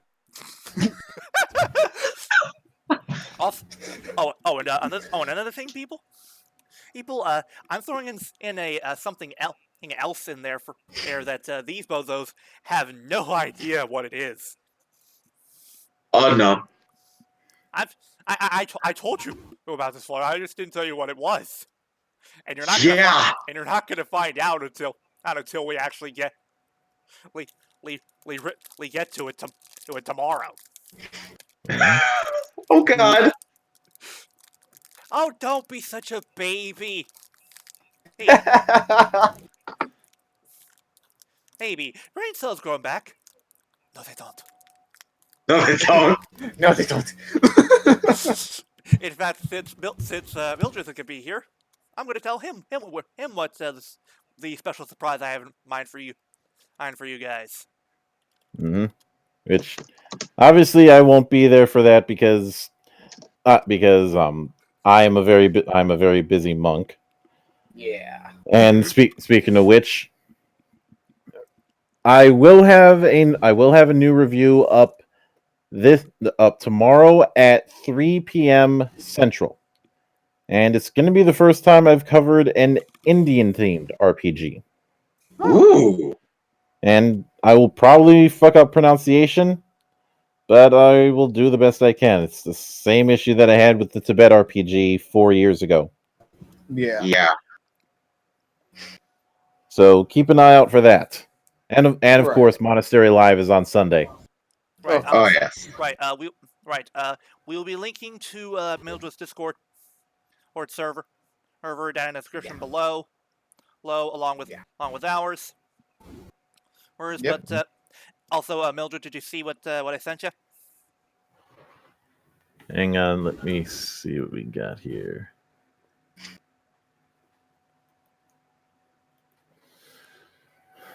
Oh, you're going with that. hey! I gotta prep him up for the movie somehow. Mm-hmm. Flutter, I won't lie about your chances, but you have my sympathies. Oh god. Oh god. Oh. Oh my god. Oh, anyway. This is pain. Let's get this done with. Right. Yeah, I'm assuming you'll be here. You'll be there to riff with us tomorrow as well, Hiiro. I won't be home right away, but I should be. All right, fair enough. Anyway, It's my usual Saturday. Anyway, time for the sign-offs. Mhm. I have been your flamboyant flyer, Flutter 98. So we're on flyers. Well, I have been your Spirit King Hero, and Puzzle and Dragons has kind of been the thing I've been focusing on for the past half an hour. So, yeah. Oh yeah. Just a heads up, audience. Yes, if you want to play an English, play an American and mobile game that has Rider in it, go down Puzzles and Dragons. They're currently doing a Rider for collaboration, and won't last long though. Yeah, it's got 9 days going on it because I literally just downloaded the game again because I played it a long time 9 ago. But I got days? it back because I literally get game. Son of a bitch. yeah, 9 days left. You better hurry up, bitch. Opening now. Anyway, Mildra. Mildra, go ahead. On behalf of the good brothers not present and the good brothers present in my most holy of temples, my name is Mildra. I am your giving monk. Stay fucking frosty and fuck the Watsy. Powerful words. And of course, I have been, and your kind of the most beloved overlord and regard extraordinaire, DLBot 2016. Reminding you that I'm just a passing by Toku fan. And remember that word of advice, people. If you have an anniversary pre-show or such that's coming down the pipeline, phone ahead. Yeah. Please. Phone ahead. It will save you a shit ton of trouble later. Do not be like these hacks. No. No.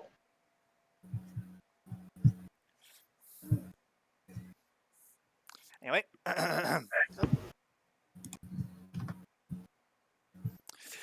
and of course, I'm sorry. Don't forget to praise on me, Lord Goddamn Kuroto. And of course, show. And we'll see you all next time. Long live the Reiwa era!